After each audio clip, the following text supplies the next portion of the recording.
Live from Ward Memorial Stadium in Lake City, South Carolina, it's the Friday night rivals. The East Clarendon Wolverines coming to take on the Panthers of Lake City High School. And, Coach, if you looked at the rosters and the schedules, you would go, well, these are two programs headed in opposite directions. Lake City's 0-4, East Clarendon's 4-0. But then you look at Lake City's schedule, well, they played Myrtle Beach, they played Lamar, they played, powerhouse programs coming in here tonight. They'll be ready for this game. Yeah, I think this game's a toss-up, and I think both coaches feel that way. And, as I was talking with these guys during the week, I really enjoyed the way they felt about their kids. You could tell that they both genuinely love their kids and pull for them. You don't always get that vibe from coaches. You better believe it. So I think that that the kids are in good hands, and I think we're going to have a good football game. Now, one point, too, in the 2A classification, Lake City is the largest school in 2A. Did not know that. And East Clarendon is the next to the smallest school in 2A. And it's a numbers game. So, actually, Lake City's enrollment, if you put it in thirds, they're at 3/3, and East Clarendon's at 2/3. So they've got another third number enrollment. Well, these two head coaches have been great to us this week. Larry Cornelius from East Clarendon and Jamison Eastep from Lake City. Awesome. But our third member of the broadcast crew is down on the field. Our buddy Rodney Berry is with Principal Jason Cook.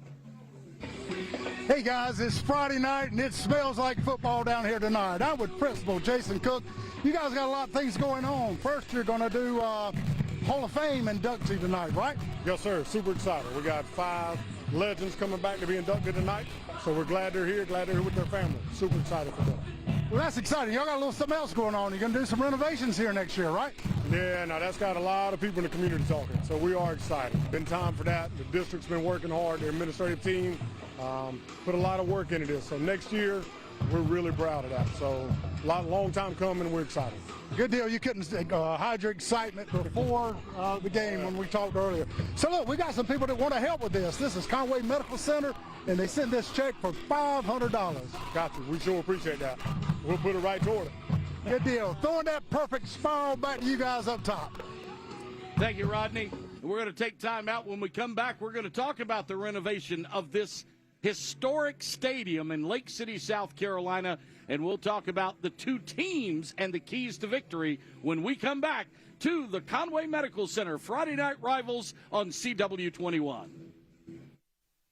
Greatness is measured in the mornings you wake up ready to move, in the moments you choose motion over stillness, in every single time you refuse to sit this one out. That's why CMC Orthopedics has 5 locations across the county and sees walk-in patients every day. It's why the Chanticleers trust us with their dreams as the premier orthopedic provider of CCU athletics. Greatness keeps moving, and CMC Orthopedics keeps you there. At HTC, we're here to keep you connected, here to help you work and play better from home.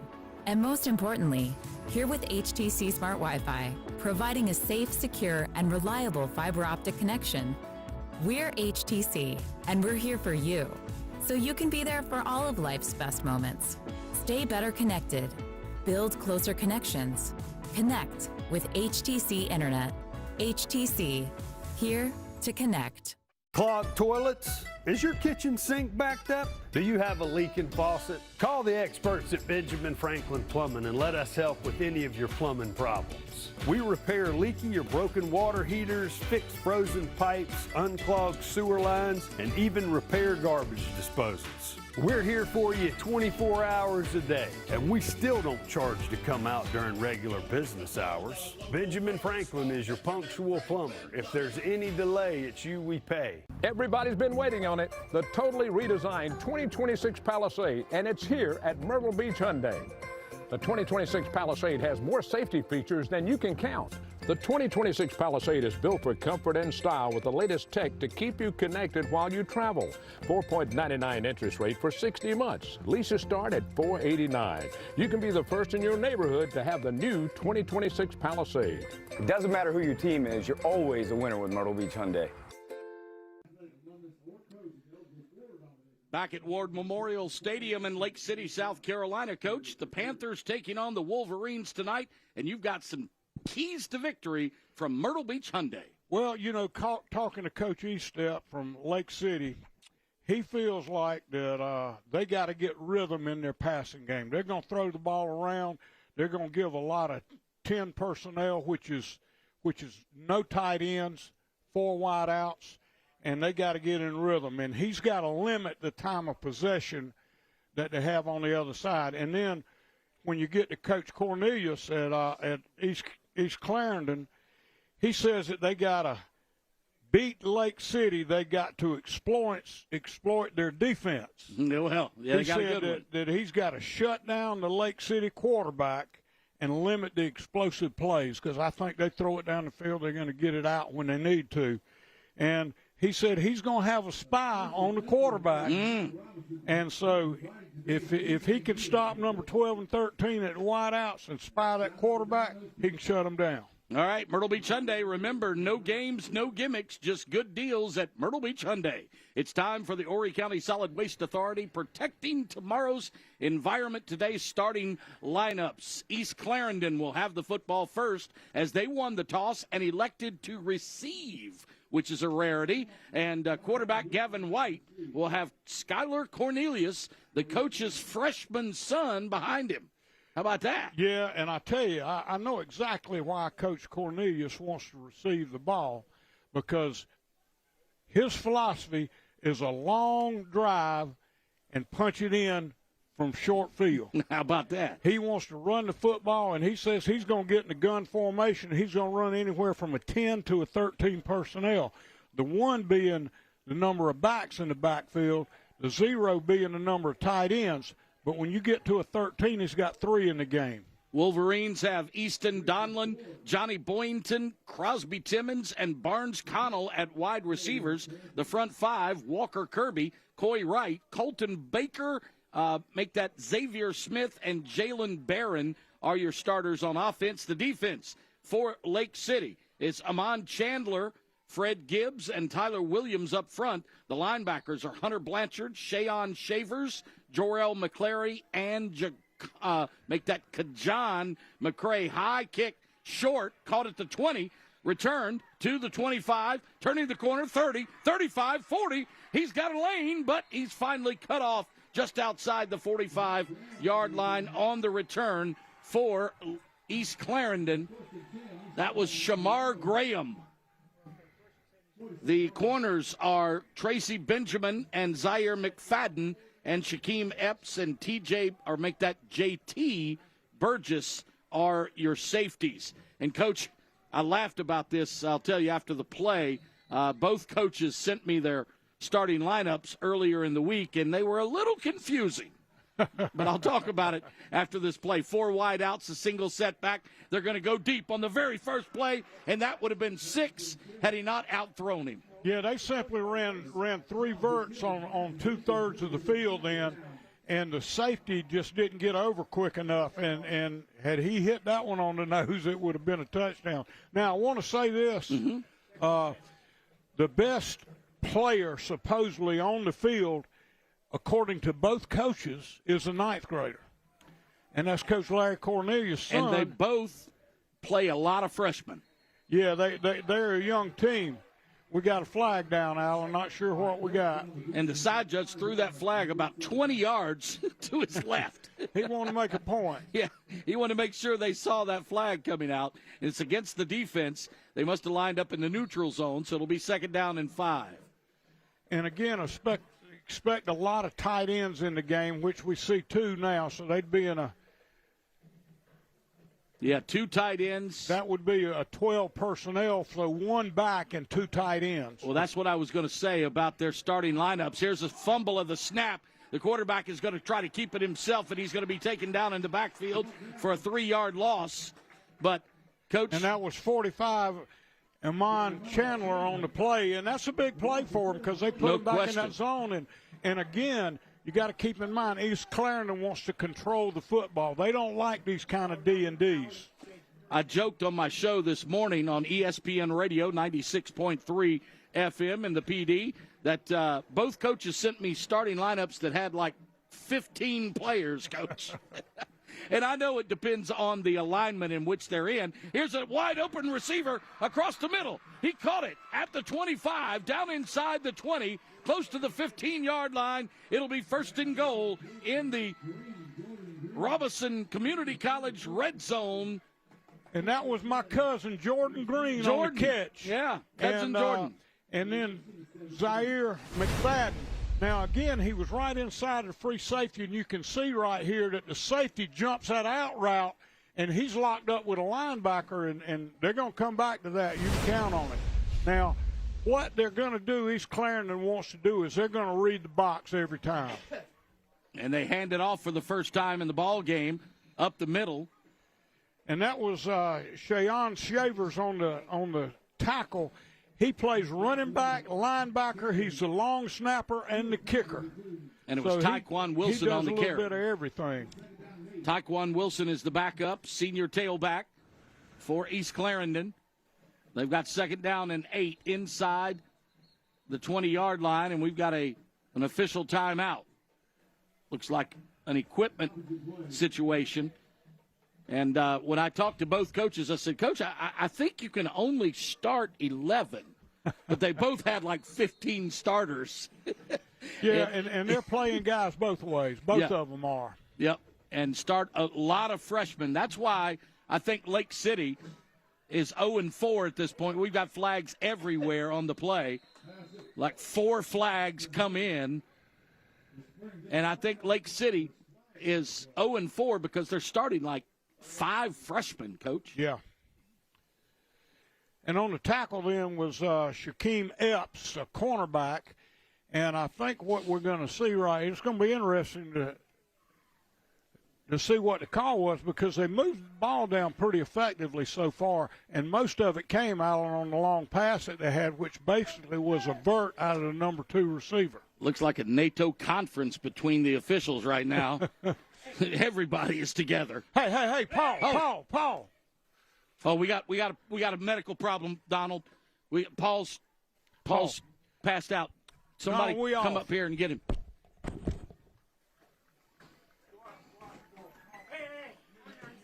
DIY? How about DDIY? Don't do it yourself. Leave it to the professionals. Benjamin Franklin is your plumbing expert. We can take the hassle out of your home's plumbing. We can handle whole house repipes, unclogging your drains, installing water heaters, and help with any natural gas or inspections. And we're always there for you 24 hours a day.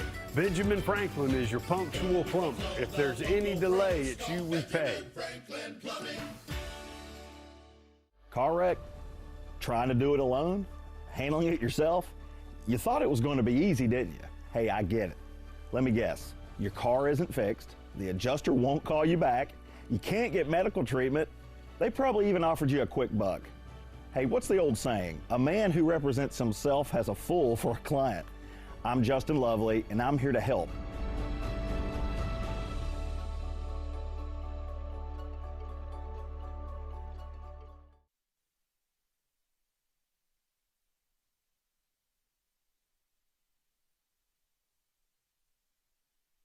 Wiring issues, sparking electrical outlets, circuit breaker tripping? Call the electrical experts at Mr. Sparky and let us help you with any of your electrical problems. We install whole home generators, electric panels, indoor and outdoor lighting, and maintain solar electrical systems and more. We're here for you 24 hours a day, and we still don't charge to come out during normal business hours. No job is too big or too small. Call us, Mr. Sparky, and we'll be right over.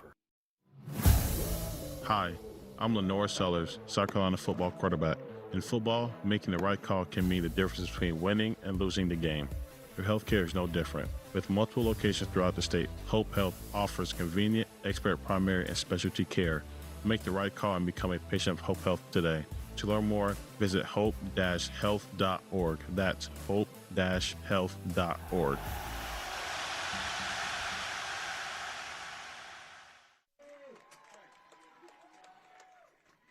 All right, we're back at Ward Memorial Stadium, and we just had a field goal attempt by East Clarendon from 36 yards out, and it was in no good, very short.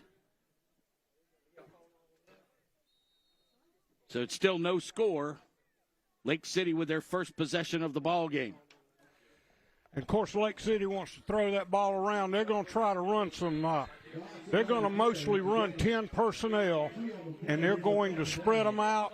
They're going to try to create space and then take advantage of what the defense gives them. Jordan Dobson on the carry for Lake City. 4:10 left in the first quarter. On the rolling clock, no score. East Clarendon held the ball for nearly 8 minutes on their first possession. Pass is complete, but very short. And that's only pretty about much, a 1 yard gain. Yeah, and Alan, I think that's pretty much what we're going to see out of Lake City. They're going to try to get the ball out in a hurry. I think that Coach said they've got 8 receivers that have had catches this year, and they're going to rotate those guys over because they play a lot of guys both ways. Wide receivers split wide to the left and 1 to the right. Now 2 to the left. I'll make that 2 to the right. Single setback. And the quarterback's going to roll out and maybe keep it himself to the 25 and forced out of bounds. And there goes your spy right there, Alan. That's exactly what we were talking about in pregame, having that spy at middle linebacker. And that spy is 0, Mike Woods, and he's listed as an H-back. And that is what you got to do with this quarterback because it's the only way to keep him from taking off and beating you. 3rd and very long for Lake City on their first possession.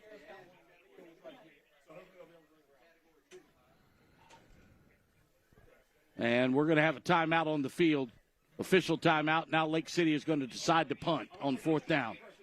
Yeah, and they need to. I mean, they're backed up. They're in 4th and 8 right now, and they got to get this one out and make East Clarendon earn it.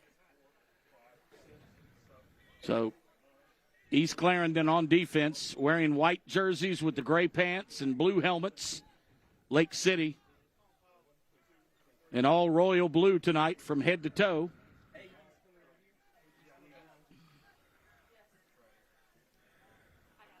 We've got under 4 minutes to play in the first quarter. And now we have timeout on the field. Lake City calls it.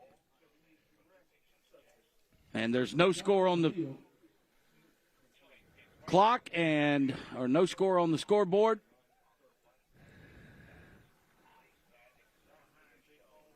And we're at Lake City's historic Ward Memorial Stadium.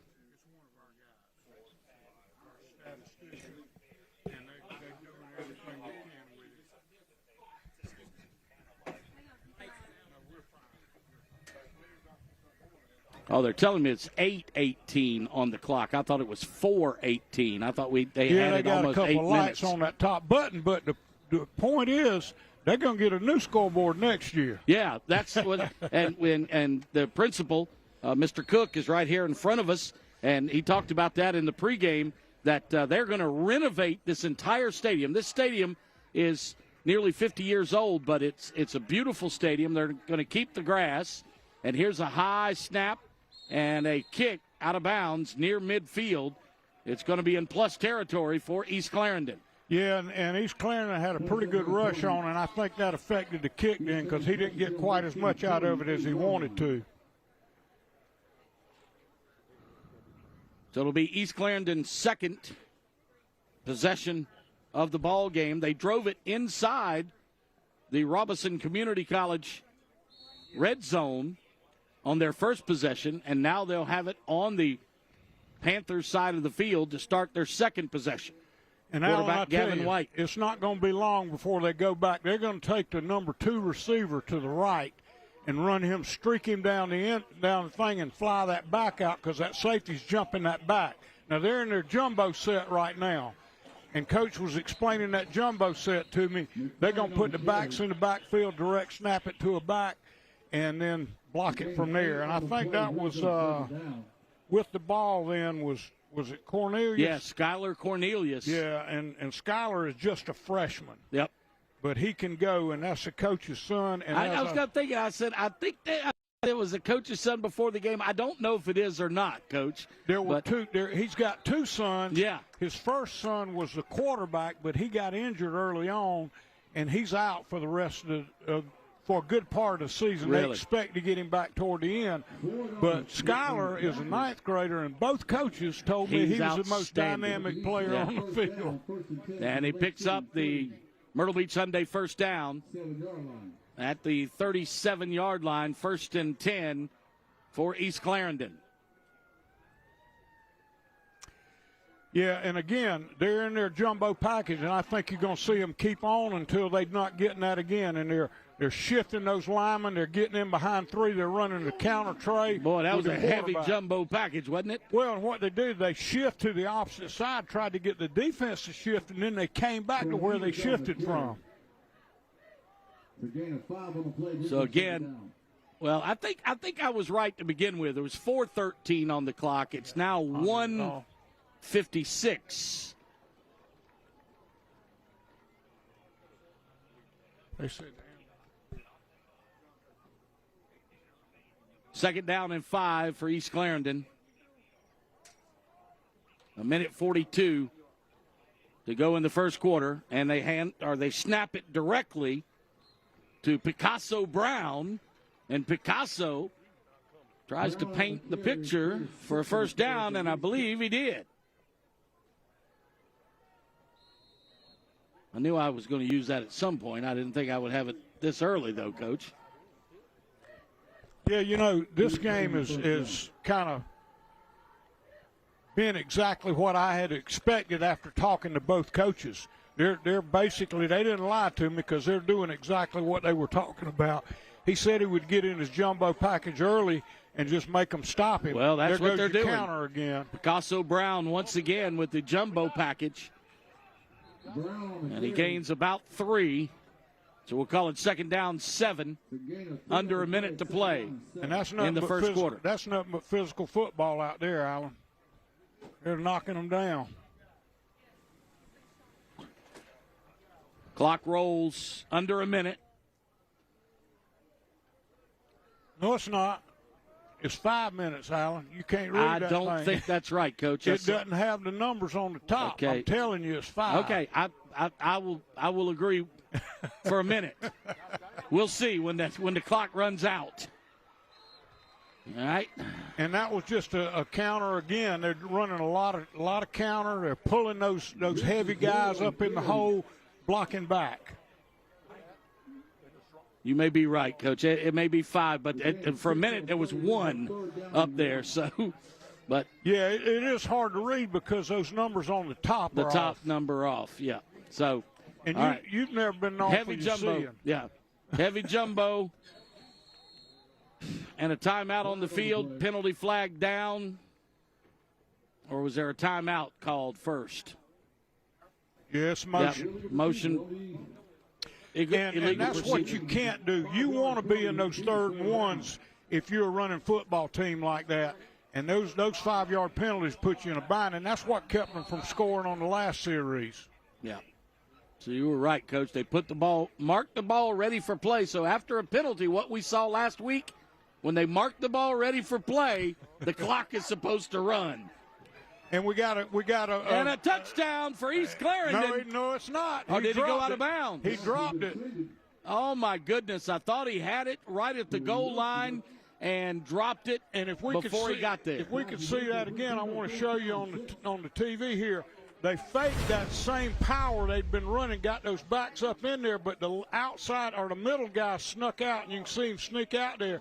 It was a good throw a good throw. He just dropped that one. Just dropped it. Yeah, that should be 6 for East Clarendon right now. But twin receivers right, 1 to the left. Single setback is Tyquan Wilson. And we've got another penalty offside against the defense this time.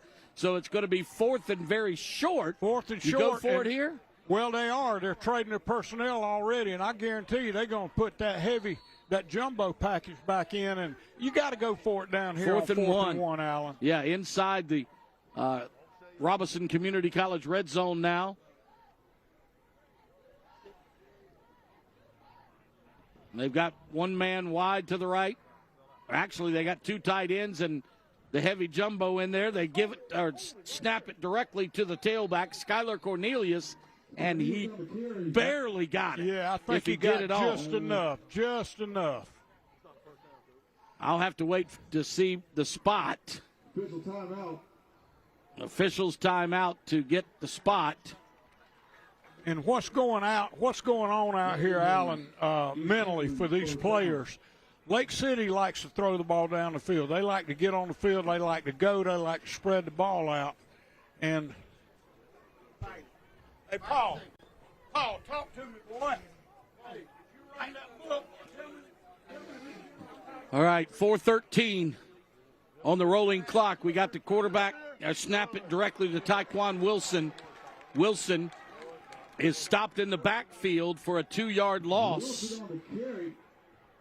It's going to be 2nd down and 12.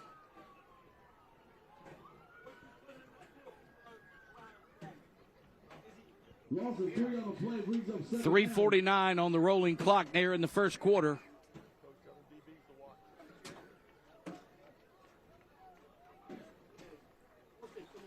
East Clarendon on their second possession. Twice they've advanced it into the Robinson Community College red zone.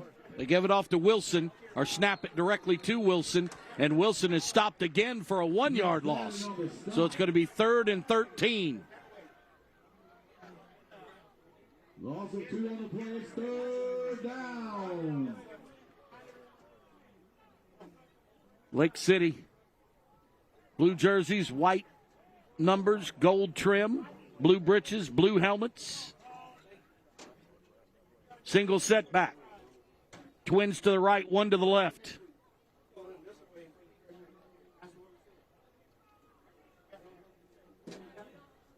Quarterback backs up, Gavin White. Looking to take the snap. In the backfield with him is Picasso Brown. He rolls out to the right, fires down the middle. It's intercepted. Lake City's got it. Inside the 5. Now to the 10, close to it. The 9-yard line. And it's going to be 1st and 10, Lake City, as they stop them in the red zone again. I tell you, Lake City's been good down there. And, East Clarendon has pretty much had their way between the 30s.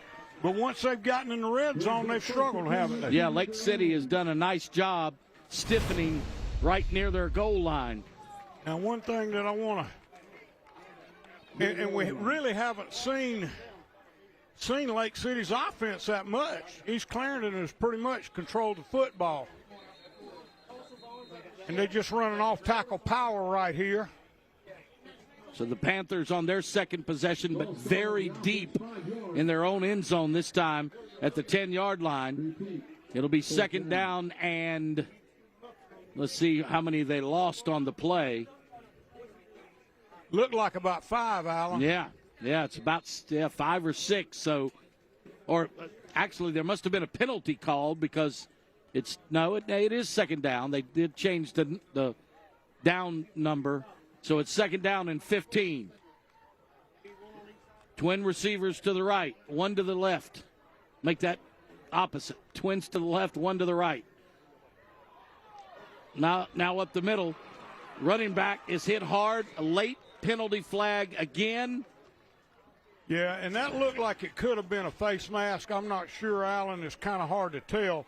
But Lake City on the run then really looked like they didn't have anything, but the tailback just kept juking and jiving and making some room, and that was Shavers, I think.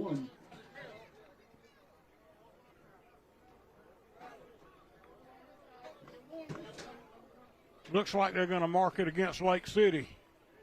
Yep. back towards their own goal line.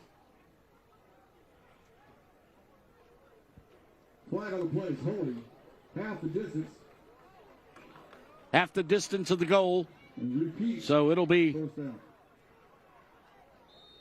still second down and 15. I believe that's what the down marker says, second down. Second and 15. Need to get out to the 20 for the first down. Ball at the 5. Quarterback rolls to his left. Gets pursued. Now he's going to run out of bounds after gaining about 6, maybe 7. It'll be third down and 9. And, you know, I think that Coach Cornelius had it down when he decided to use the spy, because the quarterback obviously is a dangerous runner. Gain of 4 on the play. It's second down. Well, now they say he gained 4, but it's still second and 13. Well, so that means he only gained 5. It was actually first and 15 on that last down, Alan. First and 15. Yeah, I thought he ran out of bounds he beyond. He had a 2 on the thing, but it was first down. I'm pretty sure. But it was still. He ran out of bounds beyond the original marker. But be that as it may, now they're gonna give him a whole bunch on this play. I just can't see. Gain of 14 on the play. It's third down. From my angle, that was a 12-yard pickup, so it's third down. Third and 3. And this is the most makeable third down that Lake City's had yet, Alan. Yeah. They got it spread out there in basically an 11 personnel. And I would imagine they're going to run that counter, and they do, and I think he gets enough. He gets to the outside and was able to turn it up. Crosses the 20 to the 25. First down for Lake City. And that was Jordan Dobson on the run. And I'm not sure who was on the tackle there. It was hard to tell because I think there was a host of guys. Yeah, there's a whole bunch of people on him before he Now was we are down initially to taken 112 down. now, Alan. Are you sure? Inside a minute before they snap it. Across the middle, the pass is caught. Little short catch, and now long run out to the 45. And on that catch was 13, Jamon Jones.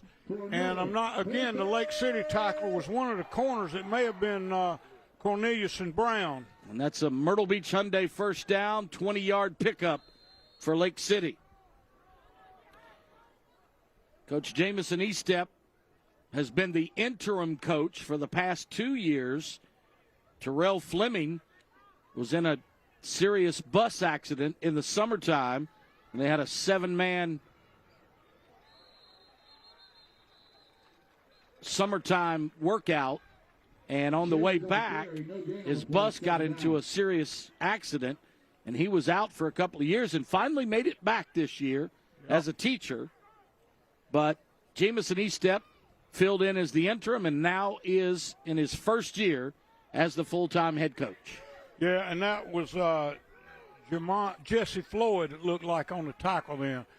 Again, they're going vertical with the ball. Quarterback gets outside. He finds his receiver. Hannah finds Jalen Cockfield and gets it into plus territory for the first time tonight for Lake City. That's a 15-yard pickup. Yeah, and again, I'm seeing exactly what the coaches told me play out. Lake City wants to spread the football. They want to try to look for matchups. If East Clarendon empties the box to cover their passers, they're going to run the football. And that's the end of the first quarter. It is still no score. Lake City on the move at the 45-yard line, but with East Clarendon from Ward Memorial Field. This is the Conway Medical Center Friday Night Rivals on CW21. Hi, I'm Lenore Sellers, South Carolina football quarterback. In football, making the right call can mean the difference between winning and losing the game. Your health care is no different. With multiple locations throughout the state, Hope Health offers convenient, expert primary and specialty care. Make the right call and become a patient of Hope Health today. To learn more, visit hope-health.org. That's hope-health.org. Car wreck? Trying to do it alone? Handling it yourself? You thought it was going to be easy, didn't you? Hey, I get it. Let me guess. Your car isn't fixed. The adjuster won't call you back. You can't get medical treatment. They probably even offered you a quick buck. Hey, what's the old saying? A man who represents himself has a fool for a client. I'm Justin Lovely, and I'm here to help.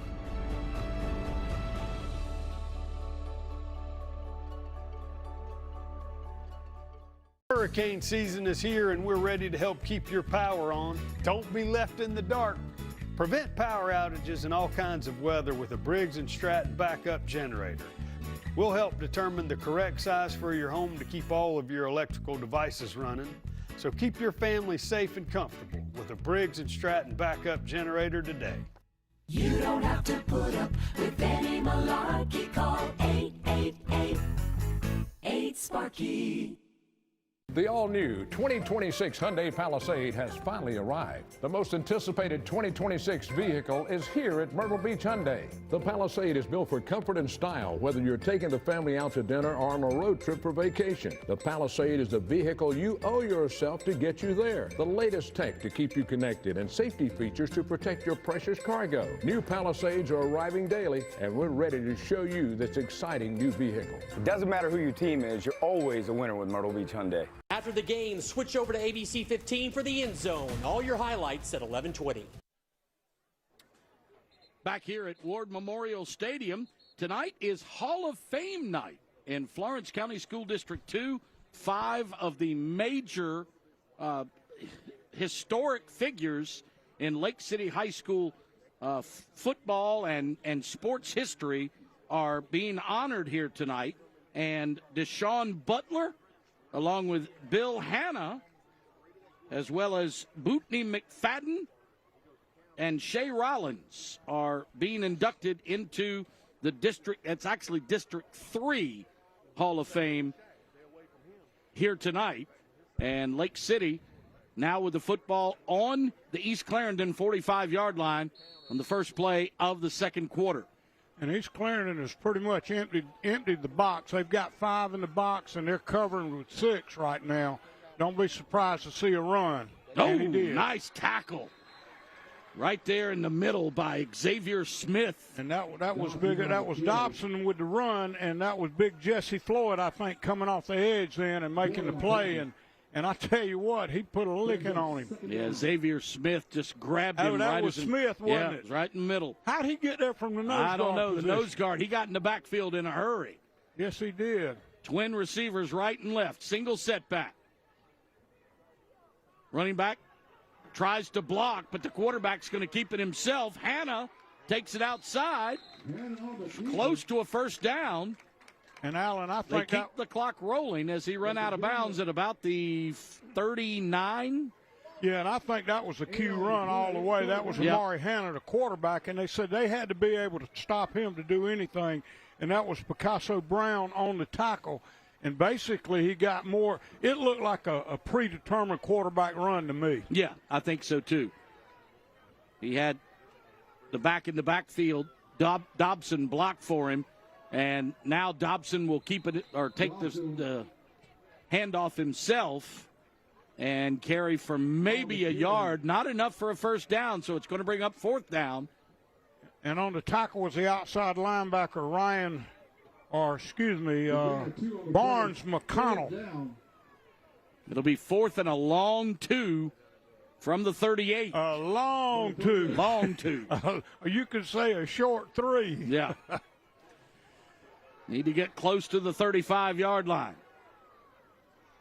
And single setback. They snap it directly to Hanna. Hanna jukes and jives, avoids a tackle, and picks up the first down close to the 30. And that was 10 tackling 10. That was Keshawn Porter on the tackle then. And that was basically they overloaded the right side, as you can see there, and then they were counting the numbers. East Clarendon shifted to that overload, and they came back against the grain and got what they needed. Receiver Jalen Cockfield splits wide to the right. In the slot is Anthony White, and the flags go down before they snap the football. That's usually a wide out moving. I'm not sure what we got. Yep. False start. So it's going to cost Lake City 5 yards on their best drive so far. So back outside the 35 to the 36. It'll still be first down and 15. Penalty on the play on the field, 5 yards. And they roll the clock with 9:50 to go in the first half. Same alignment. Near side receiver is Jermaine Pickett. And they're looking across the middle for number 7, D'Anthony White. And White makes the grab, and then late flags all over the place. Yeah, and that was Springs on the tackle, and it was a bam-bam play. I can't imagine what that was unless they got a lineman down the field. Well, it had to be a personal foul deal situation because they threw flags from every direction. Yeah, you ain't got a chance when that happens. Let's see what the official has to say here. Again, they're having a summit at midfield. Yeah, I think they're all in agreement, though. Unsportsmanlike conduct against Lake City. The receiver must have said an ugly word after he made the reception. Well, they surely had some great field position. Now this is going to put them in a bind. It's going to kill them. Of course, they're going to throw the ball down the field. They've already proven that. So 15-yard penalty after the play. So it's still going to be first down because they picked up a first down. First down. And it's 1st and 15 again because they picked up the first down and they came back to mark it off for 15 yards. I believe the head linesman is telling the side judge to switch it to first down and 15, but it was a penalty after the play, so it may be second down. That's what the down marker says, second down and 15. And he's keeping it on 2. Yep.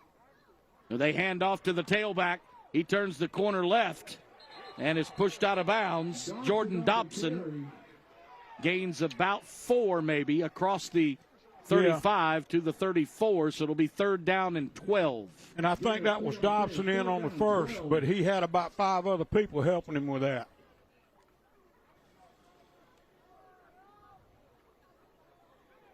So Lake City has been its own worst enemy here in the first half. They've had opportunities, but so has East Clarendon inside the red zone twice and have come away with nothing. Lake City trying to advance it. Third down long. Quarterback's got an open lane to the right side. He's going to take it. Gets a nice block, turns the corner, goes out of bounds. Late flags again. Yeah, and I think they called it outside on number 10 then, and that would have been I really feel like that he was doing a great job blocking him, but it's hard to hold a block as long as he held that block. Yep. Amari Hanna picked up the first down, but guess what? It's coming back.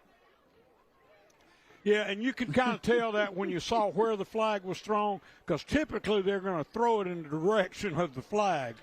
And like I said, he was doing a great job blocking out there. But what happens when you're blocking in space like that, you feel that guy kind of getting off of you, and eventually you're going to grab something. I think Lake City snapped the football from the 35 like 9 times on this drive.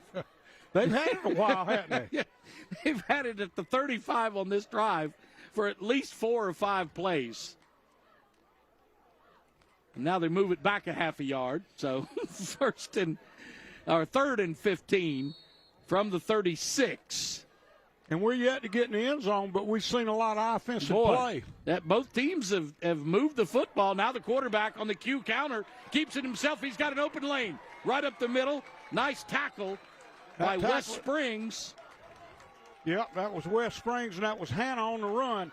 And Hanna is exactly the guy, and you can see here on the replay, Alan, basically he lets that back, fakes with that back, and gets up inside. Now, the only guy that can make that play is the big man on the edge, and he didn't close it down enough.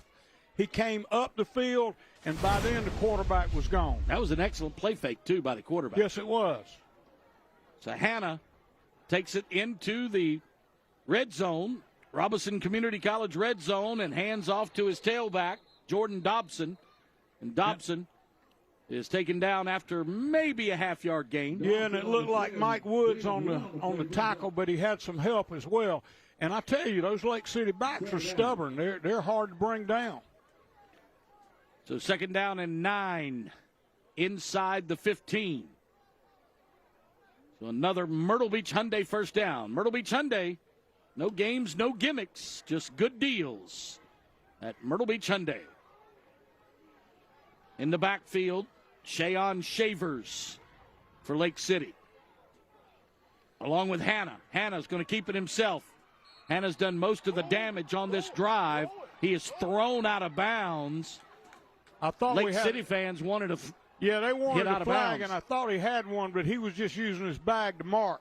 And on the tackle then was Mike Woods.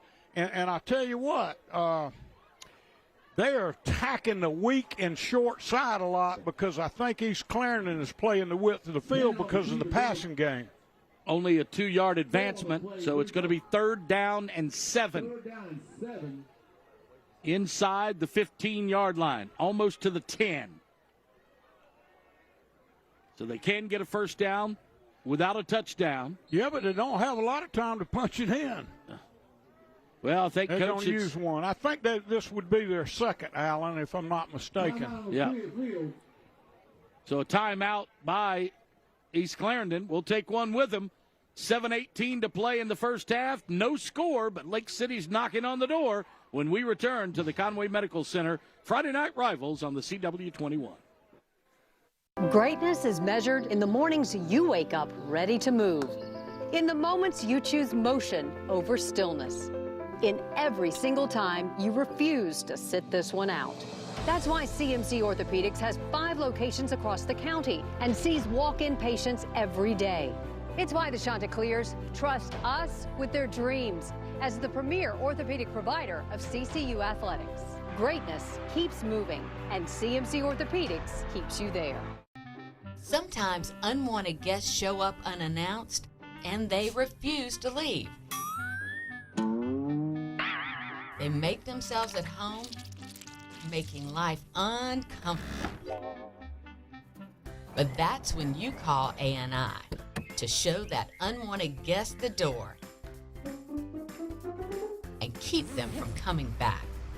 You can rely on A&I to kick mold out for good. And Alan, we're still out here at a timeout, and this game has really been a well-played game. There's been a lot of excitement, but there's nothing to show for it on the scoreboard. Both teams have moved the ball. Yes, they have. Between the 20s, but then they got in the red zone and kind of. And we're looking at 3rd and 7 right now, 3rd and 6, 3rd and 7. That's tough territory down there in the red zone. Yep. So they need a good 3rd down right here.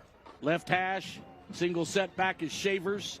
They hand it to him. Shavers goes off tackle left. He breaks a tackle, a second. I don't think it's enough for a first down, but it's going to be 4th and about 1. And that was Keyshawn Porter on the play then. Nope, they do say he got the first down, so a Myrtle Beach Hyundai first down is going to be 1st and goal inside the 5. Yeah, and it's a good place to be. And you know, they've had pretty good success running between the tackles, and right now they do have an H-back in, which typically they played without one. Hannah, quarterback, takes it himself, straight up the middle. Q counter touchdown. We got a flag, Alan. We got a flag. Surprise, surprise. Let's see what it is, because where it was thrown out of the back of the end zone, which is typically a holding call. Yep, that's what it's going to be. It's going to wipe the 6 off the board. Golly. And Lake City's going to back up 10 yards. And with their style of offense, that doesn't kill them because they're not necessarily a ball control, even though they have displayed a good bit of ball control in the second quarter. The game we had last week with so much defense and no scoring, this week we've had a lot of offense and no scoring. Each team has only had the ball twice in the first half. Yeah, and they're doing a great job of ball control. They're just not getting it in the end zone. So no score with 6:43. Now they roll the clock under 6.5 before they snap it. from the 13-yard line. It's 1st and goal from right there. After taking it in, they wipe the 6 off the board. Hannah, what do you think? He might do the same play. No, he hands it off. He gives that to Shaver. Or Shavers. Shavers. Again, Shavers is a running back, linebacker, long snapper, and kicker. That tackle then was made out of the secondary with Mooneyham. And, basically you're going to see that secondary tighten up right now. Yeah, both of these teams, their guys go both ways, play on special teams. The only guy that's a specialist is Gomez. Yeah, Gomez is a pretty good kicker because we hadn't had a chance to look at him. But on the season so far, Gomez is 2 for 4 in field goals and 12 for 13 in extra points and has a range of 42 yards. Well, his first one from 36 came up well short tonight. Yeah. And it's Shavers again, but flags are down before the snap. False start. Boy, Lake City shot themselves in the foot. They're just killing themselves. They're all right. But we've got time to go down to the field. Rodney Berry is with the principal of Lake City again. Hey guys, we're rejoined by Jason Cook here, the principal, and you got a lot of exciting things going on. Yes, sir. Give us a peep inside the classroom here at Lake City High School. I tell you what, I'm really proud of our students. I'm proud of our students, our teachers. They work so hard. They get after it every day. Really good kids here in Lake City. We're improving. We're not where we want to be, but thank the Lord we're not where we were. So we're moving in the right direction. They're going to keep doing it. A lot of support from our administrative team, and I'm super excited of what we got going on. Amen. I see the passion in you, brother. Oh, man, I love it. I love it. So, back to you guys. Thank you, Rodney. Got a flag. And East Clarendon may be called for the PI right there. The Lake City fans were ecstatic when they saw the flag came out because they thought they had a touchdown to begin with. Yeah, and that was R.J. Matthews on offense, and that was Picasso Brown breaking that up. We saw the flag come out immediately, which normally that would indicate a defensive interference. I want to thank Principal Jason Cook, too, who was quite the leader with the incident we had earlier. He was. He was. I mean, that's leadership. I'll tell you what, they did a great job responding to that, Alan. Yeah, thanks to the Lake City Fire and Rescue people and to the principal and staff here at Lake City High School. They were very instrumental. And that tackle was made by Mike Woods. The runner was Amani Hanna, and he has pretty much been the go-to guy all night long for them, both running and throwing the football. Yeah, Amari has been, he's pretty much called his number when they needed it, and I think they're going to need it again right here on 3rd and goal from inside the 2. And they got 2 downs to punch it in, but it's not going to be easy. It's a pretty stout defense. And this defense, Allen, has only given up 4 rushing touchdowns this year. Amari Hanna changes directions and gets it in. He spins into the end zone for the touchdown. And let's look around to see if we see any laundry on the field. Yeah, because the laundry sure has been prevalent today. But not this time. So Lake City gets on the board first after East Clarendon got into the Robinson Community College red zone twice. Came away with nothing. Lake City finally gets the quarterback into the end zone, direct snap and run. And, again, Coach Eastep would tell you, and they're going for 2 right here, it looks like, Allen. Yep. But Coach Eastep would tell you how important Amari is for their offense. I mean, he's their guy. It goes through him. He's also their punter. Their place kicker is Jason Floyd, but they're going to go for 2, and they don't get it this time. Yeah, he snapped it on his shoelaces, and if you're going to have that kind of snap, a 2-point conversion is a good time. All right, 6-0, the lead for the home team. Lake City leads it in the second quarter from Ward Memorial Stadium. This is the Conway Medical Center Friday Night Rivals on the CW21. Contamination in recycling occurs when wrong items are placed in the recycling bin, such as styrofoam, or items that are recyclable but are prepared incorrectly. Don't leave your food in containers. We'll find success in numbers. Recycling is a simple way for you to help protect our planet every day. For a simple list of what you can or can't recycle, visit www.solidwasteauthority.org or recyclerightsc.org. Start recycling today. At HTC, we're here to keep you connected, here to help you work and play better from home. And most importantly, here with HTC Smart Wi-Fi, providing a safe, secure, and reliable fiber optic connection. We're HTC, and we're here for you, so you can be there for all of life's best moments. Stay better connected. Build closer connections. Connect with HTC Internet. HTC, here to connect. Back in Lake City, the Panthers jump on top 6-0, and during the fourth quarter of tonight's game, we'll be highlighting the school bus stop of the game. The law in every state requires drivers to always stop for a school bus when the stop arm is out and the red lights are flashing. Our school bus stop of the game coming up later. So Panthers get on first, and we've got a Mr. Sparky kickoff coming your way. And, Alan, they're kicking it off the hash, and they're covering 2/3 of the field, and they're going to kick it straight down the hash. But I noticed last time East Clarendon tried to use the width of the field, but they're going to try to put it now. Because of where that ball went down in, it's going to come out to the 35. Kicked it very short, but no one would have been able to catch that one in bounds because it was out of bounds before it reached the 35-yard line. So they're going to kick it.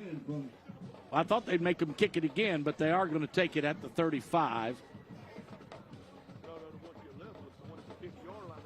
Now they're saying that wait a minute. Now this is not right. They're going to mark it out of bounds where the ball went out of bounds. That's not right. If you kick it out of bounds, it comes out to the 35. That's the rule in high school. They're moving it, Alan. He heard you. He heard you on the field. He must have heard me because he was about to mark it at the 32. Actually, he's got the benefit of a 5-yard penalty on that, which marks it at the 37. Yeah, 37. It went out at the 30. Well, 32. You think? I thought it went out to 37. But 32. Okay, 32. 5-yard penalty out to the 37. Would have been the 35 either way, but. Single setback, man in motion's your H-back. And now the quarterback goes across the middle, and there was some contact, but there was not enough. Yeah, and I thought the ball was a little too high then. Yeah, and, it was uncatchable. I agree with that. He did make contact a little early, but the ball was over his head. And now on the defense end was J.T. Burgess, and I thought J.T. made a good play on that ball. I did too.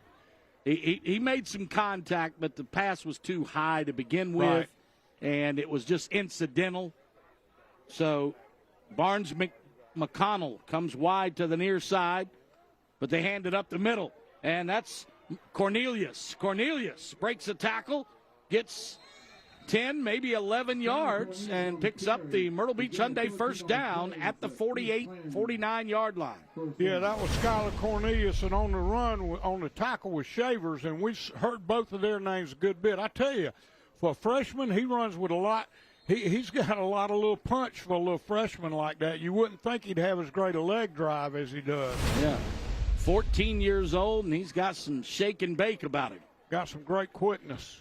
1st and 10. On the Myrtle Beach Hyundai first down, another give to Cornelius. And a little tush-push going on here. Got a scrum. Cornelius still on his feet. I was going to say, if they had to blown the whistle, he might have taken it to the house. And the tackle then was, looks like kept Chant Calder on the tackle then. Gains 5, so 2nd down and 5. When you put the light on it, put it so on the right at the 47-yard line. And Cornelius in the backfield again with Gavin White. Gavin play action and just outthrows his receiver. Yeah, intended for Shamar Graham. And you know, Alan, they've struggled a little bit hitting it. They've had that receiver open a few times. They on have some play action, and they're going to get it as well as they're running the football. But he's missed them a few times tonight. And Graham and several other receivers have run good routes and have had a step on the defender each time. And we've got a timeout on the field with 3:05 to play in the first half. Lake City leading it by a touchdown minus the extra point. So Both teams have had offense here tonight, but not to the point where it's resulted in points or getting it into the end zone. And again, what Coach Cornelius wants to do, he wants to control the football, and yet at this pace, he's got enough time to get it in with 3 minutes left on the clock, but that's still some tough bargaining because Lake City is playing well on defense. Both teams have advanced it to the Robinson Community College red zone. From the red zone to the real world, Robinson Community College gets you there. And only one Hope Health touchdown tonight by Lake City just a few minutes ago. Hope Health, your health begins here. And Coach Cornelius said he had 11 guys that have caught a pass so far this year. Wow. But I hadn't seen 11 passes. I know. They've had some open receivers. They just haven't gotten it to them. 2-yard, maybe 3-yard pickup on the carry up the middle. And that was Amon Chandler on the tackle then, or at least the first guy in. Tyquan Wilson on the carry. It'll be 4th down and 3, and I think East Clarendon's going to punt for the first time.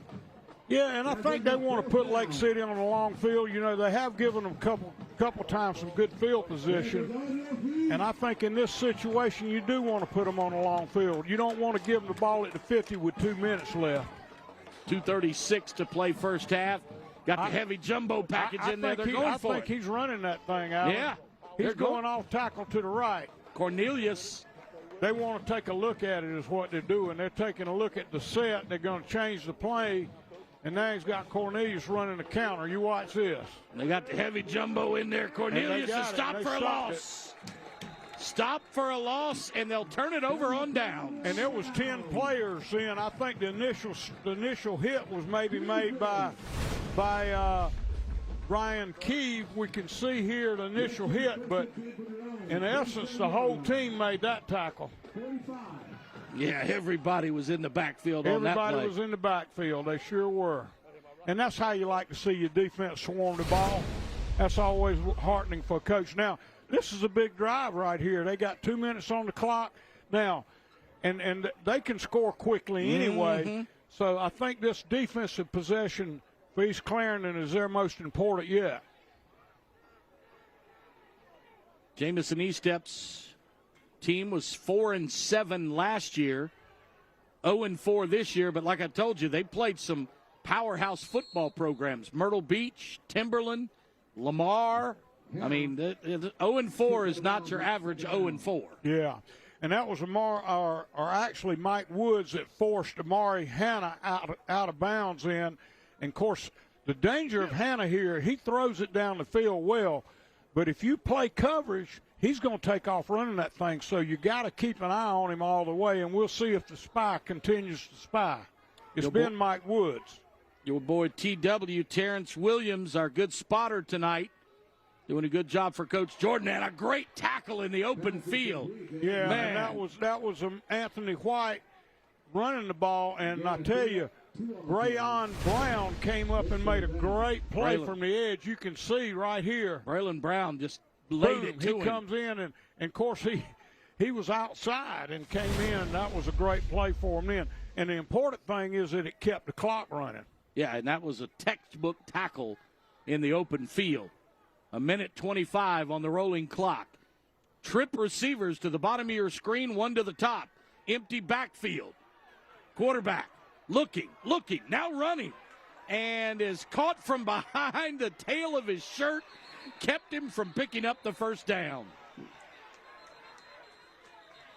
The Lake City fans want a horse collar, but I don't see that on one. We got a flag in the secondary, and I think that maybe he is going to call a horse collar, but I don't see a horse collar here.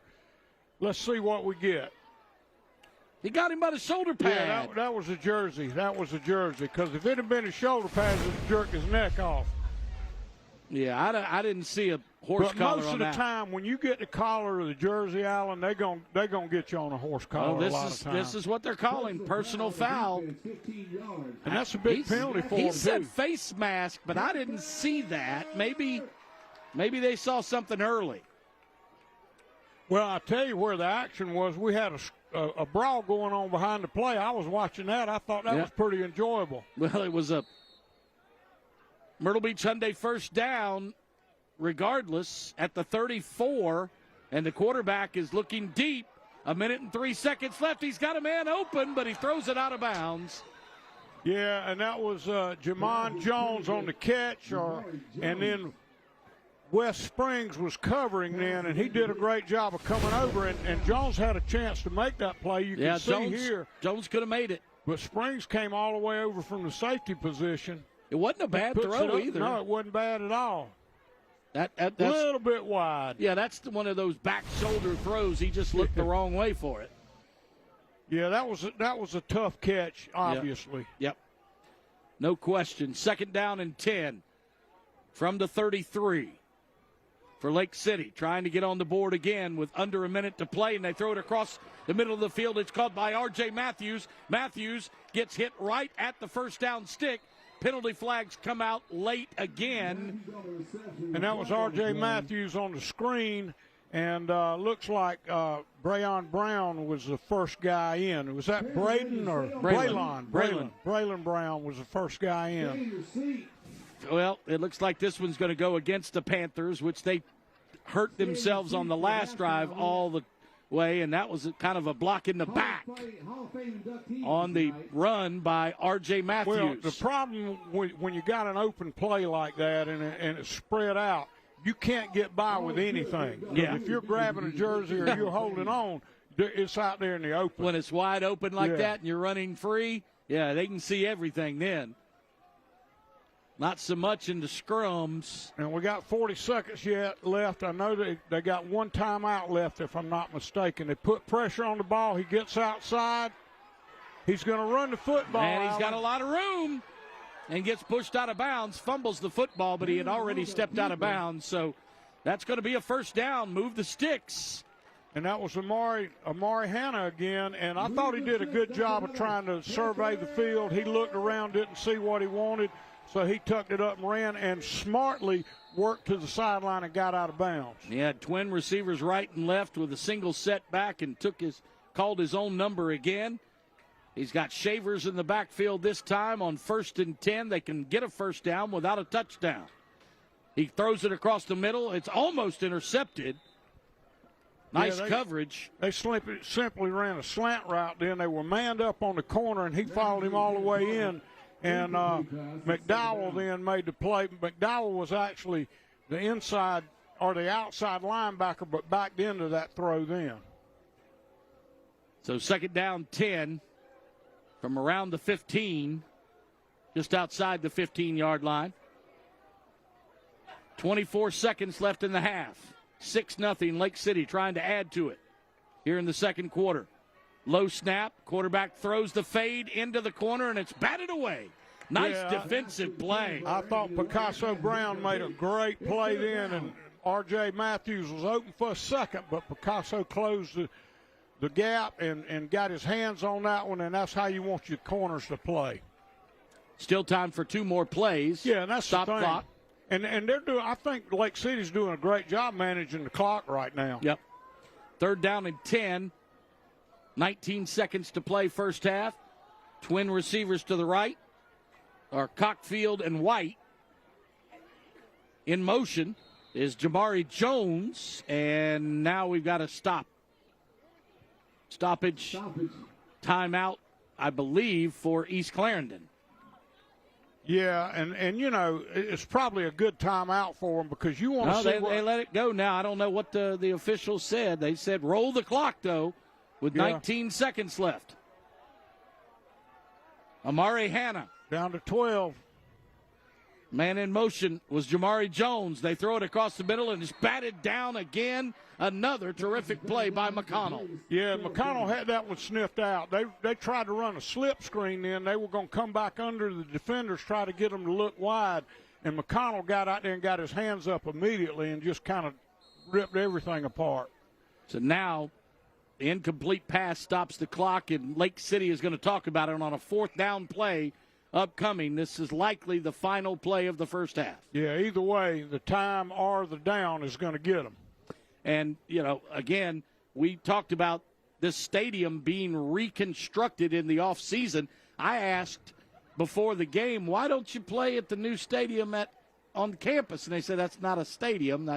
We have lights, but it's a practice field. Yeah, and they use it as a practice field, and it's got a pretty nice track on it as well. And it looks like a great little facility, but I think they have so much history in this facility, they just don't want to give away that history. I've been here many times before, but I just thought that when they built the new school out on 378, they would have a stadium on campus. But the other part of that, I've played some games here myself when Lake City was in the same region that we were at Conway, and they were always a good football team, always well coached. I remember Coach McElveen. They had some others over time, but this program has been a very proud program over the years.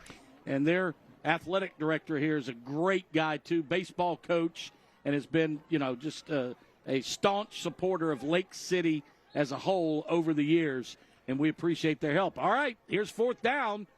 7 seconds left in the half. Low snap. Pass into the end zone. Looks like it's caught for a touchdown. I'm not sure he's in the end zone. Is he in? Yes. Yes, he is. Arms are up. Touchdown is good with 2 seconds left. With time on the clock, and that was Jamari Jones in. And you can see it on the replay. Jamari just kind of goes up and takes that one out of the air. Oh, that was barely got in. I tell you what, it would be a shame not to get that one in. But that was a great throw and catch. Jamari Jones, just a jump ball. He out-jumped everybody. Yes, he did. And good for him, the senior. Honestly, Jamari is the one to make that play. I mean, the ball was thrown well, but it was not. There were defenders that could have gotten to it as well. They're going for 2 here. Going for 2 again. Amari Hanna. He's got Shavers in the backfield with him. Hanna takes it himself. And nothing there. Nothing doing in the backfield. And we've been calling Barnes McConnell's name a whole bunch from that outside linebacker position. He came up and make the play. That was a game-changing drive right there. That could have a direct impact on this game. I totally agree with that because, again, it gives Lake City confidence. They came in winless, playing an undefeated team. But I thought before the game, I said on my radio show this morning on ESPN Radio, 96.3 FM, the press box with the bad boy of sports radio and Matt Jordan, that this would be a close game. It wouldn't be a 4-0 versus an 0-4 type of game. Yeah, and I think a lot of that, you got to look at who people have played. Right. And Lake City's played a tough schedule thus far, and it's kind of showing up for them right now. And I tell you what a year that Jamison Estep or the bunch that he's put together, because he's been here for a long, long time. Yeah, as a matter of fact, speaking of that, Jake's, let's see, I'm looking for the right folder because I got the information written down, but he actually the Florence Morning News says he's been here 16 years. Well, I will. Here's what I got. He was at Hillcrest for 1 year, but he came to Lake City in 2008. Yeah.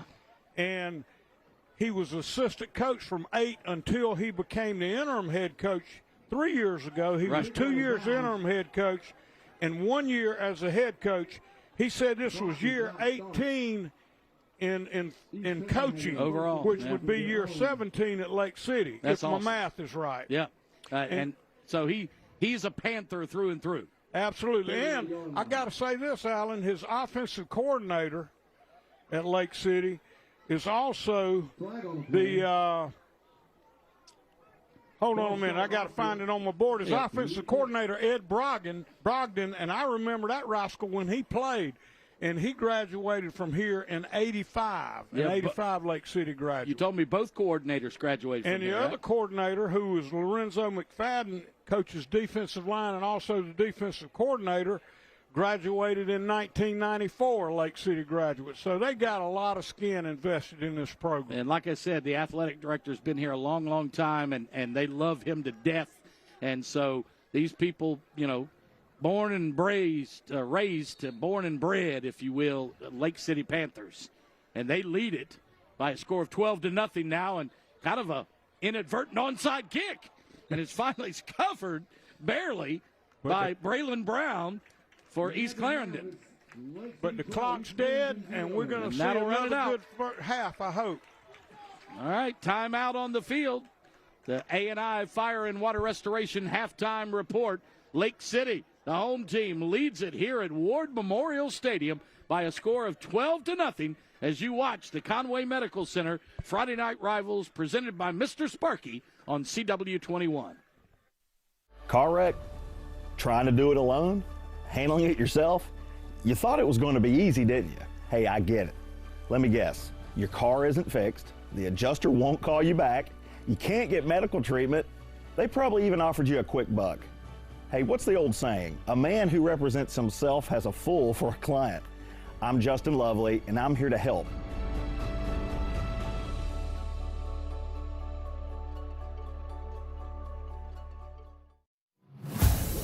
Hi, I'm Lenore Sellers, South Carolina football quarterback.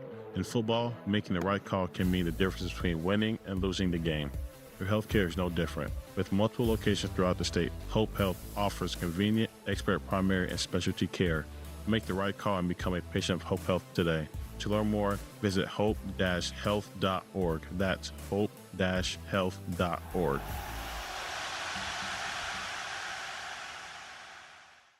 I'm John Morgan of Morgan & Morgan. Why should you hire America's largest injury law firm for your case? There's a lot of reasons. When you use Uber or Lyft, you're taking a gamble. You have no idea who that driver is.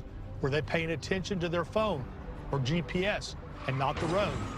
Injured in an Uber or Lyft accident, you could have a big case. We became the largest injury law firm in the world for a reason. There's only one Morgan & Morgan. ForThePeople.com. Robison Community College, your source for higher education and short-term training needs.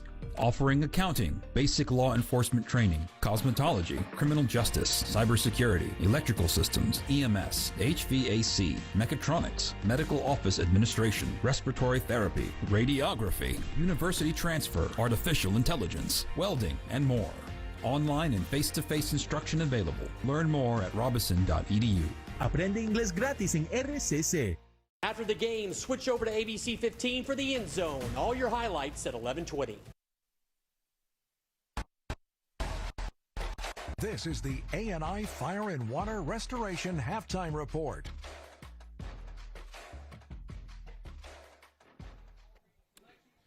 Halftime in Lake City. The home team leads at 12-0 on the A&I Fire and Water Restoration Halftime Report. A&I Fire and Water Restoration, making your house home again after disaster strikes. Want you to stick around after the game because we got Search for the Truth. Amanda Knox, and I believe Penn and Teller are back on tonight. They are. Penn and Teller, Fool Us, back on at 10 p.m., and then at 11 o'clock, Totally Funny Animals. You can't beat that. And, of course, at 11:20, you need to turn over to ABC 15 and get your End Zone at 11:20 with our friend Brandon Dunn giving you all the highlights around the area. All right? And my goal, Alan, on Friday night is to get home early enough to see Brandon. That's it. I got it. Well, if I don't see him, I tape it, and I watch it before I go to bed tonight. Each week, we feature 2 scholar athletes. Well, this week, it's only 1, but that's okay because our coverage area is Lake City, and Tiara Muldrow, 3.6 GPA track athlete. She is a state-honored athlete from Lake City High School. And at the end of the season, Benjamin Franklin Plumbing, the punctual plumber, will give 1 scholar athlete a $5,000 scholarship. And your nominee this week, Tiara Muldrow from Lake City High School right here at beautiful Ward Memorial Stadium. Halftime, 12-0. Lake City leads it on the Conway Medical Center Friday Night Rivals on the CW21.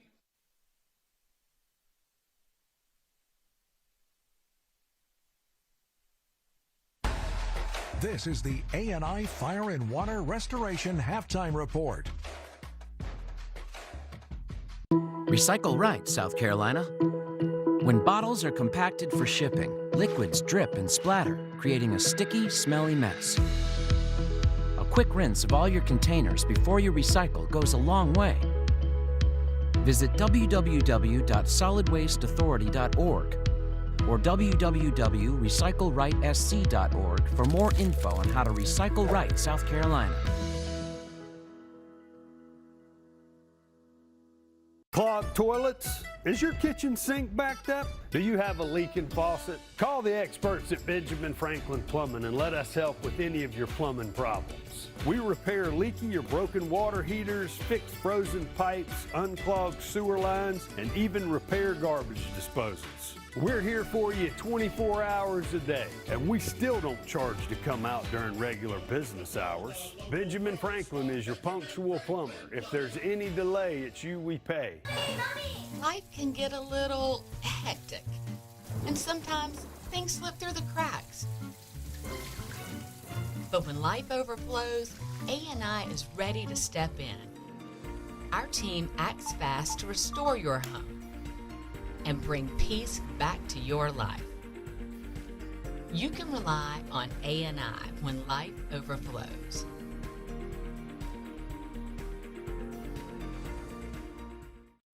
At HTC, we're here to keep you connected, here to help you work and play better from home. And most importantly, here with HTC Smart Wi-Fi, providing a safe, secure, and reliable fiber optic connection. We're HTC, and we're here for you, so you can be there for all of life's best moments. Stay better connected, build closer connections, connect with HTC Internet. HTC, here to connect. This is the A&I Fire and Water Restoration Halftime Report. Hello, CMC Orthopedic is a major sponsor of Friday Night Rivals. Dr. Phil Sussman joins us now. He is an orthopedic surgeon and just joined the practice. I know this is a big opportunity for a lot of people around here. If they have any kind of surgery needs, what is it they need to do to come see you? So I actually cover some of the high school football games. So if someone gets injured, a lot of times I'll have them follow up with me in clinic. And then, if they potentially need surgery, they'll already be linked up with me. But if one of the other non-operative sports docs or trainers sees an injured player, we can always get them in with the non-op sports doc or walk-ins to my clinic, as well as just getting them into an appointment. And then if they potentially need surgery, they're already linked up with me. So the non-ops do a really good job of referring any surgical patients to me as well. But we have just really good communication between all of us, both the surgeons, non-ops, and the athletic trainers. Welcome aboard. Welcome to Conway. Thank we you. Appreciate it.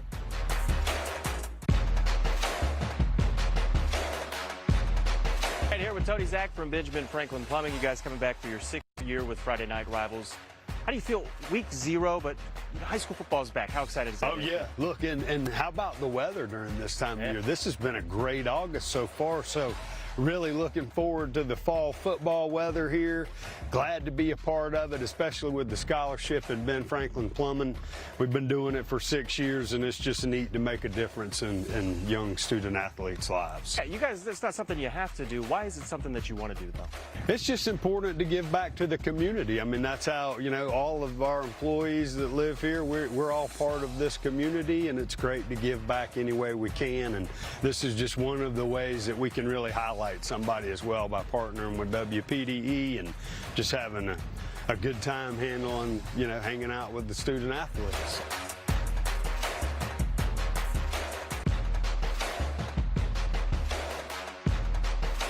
Here with Todd Setzer from A&I. Thank you for joining us. 6 years together putting on this show, helping put on this show for Friday Night Rivals. Why is this something that you like to be a part of? A&I Fire and Water Restoration have been engaged in this community for 51 years, and so this is kind of a natural fit for us. And who doesn't love high school football? So I know the kids are back in school now, and so in the markets that we service, and so we're just happy to be a part of it. And so ready for Friday night to see the guys back on the football field and showcasing all their skills and their abilities. Yeah, 51 years in the community. You guys are certainly well known, but you also know more people moving here every day. You see the houses going up. So if people are unfamiliar, talk a little bit about what you guys do. So we are a fire and water restoration company, so anything disaster restoration, and so mainly insurance restoration work. And so 24/7 company, anything they would ever need for their home or their business, we can take care of it for us. And you can find us at our website, www.ai-restoration.com, or you can call us anytime, 24/7, 843-448-8485. This is the A&I Fire and Water Restoration Halftime Report.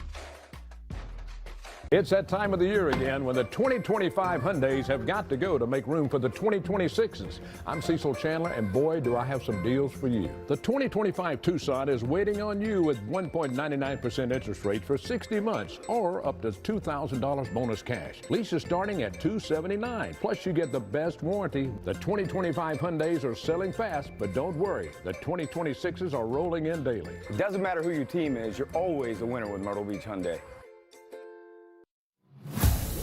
Hi, I'm Lenore Sellers, South Carolina football quarterback. In football, making the right call can mean the difference between winning and losing the game. Your healthcare is no different. With multiple locations throughout the state, Hope Health offers convenient, expert primary and specialty care. Make the right call and become a patient of Hope Health today. To learn more, visit hope-health.org. That's hope-health.org. Robinson Community College, your source for higher education and short-term training needs. Offering accounting, basic law enforcement training, cosmetology, criminal justice, cybersecurity, electrical systems, EMS, HVAC, mechatronics, medical office administration, respiratory therapy, radiography, university transfer, artificial intelligence, welding, and more. Online and face-to-face instruction available. Learn more at robinson.edu. Aprende inglés gratis en RCC. Car wreck? Trying to do it alone? Handling it yourself? You thought it was going to be easy, didn't you? Hey, I get it. Let me guess. Your car isn't fixed. The adjuster won't call you back. You can't get medical treatment. They probably even offered you a quick buck. Hey, what's the old saying? A man who represents himself has a fool for a client. I'm Justin Lovely, and I'm here to help.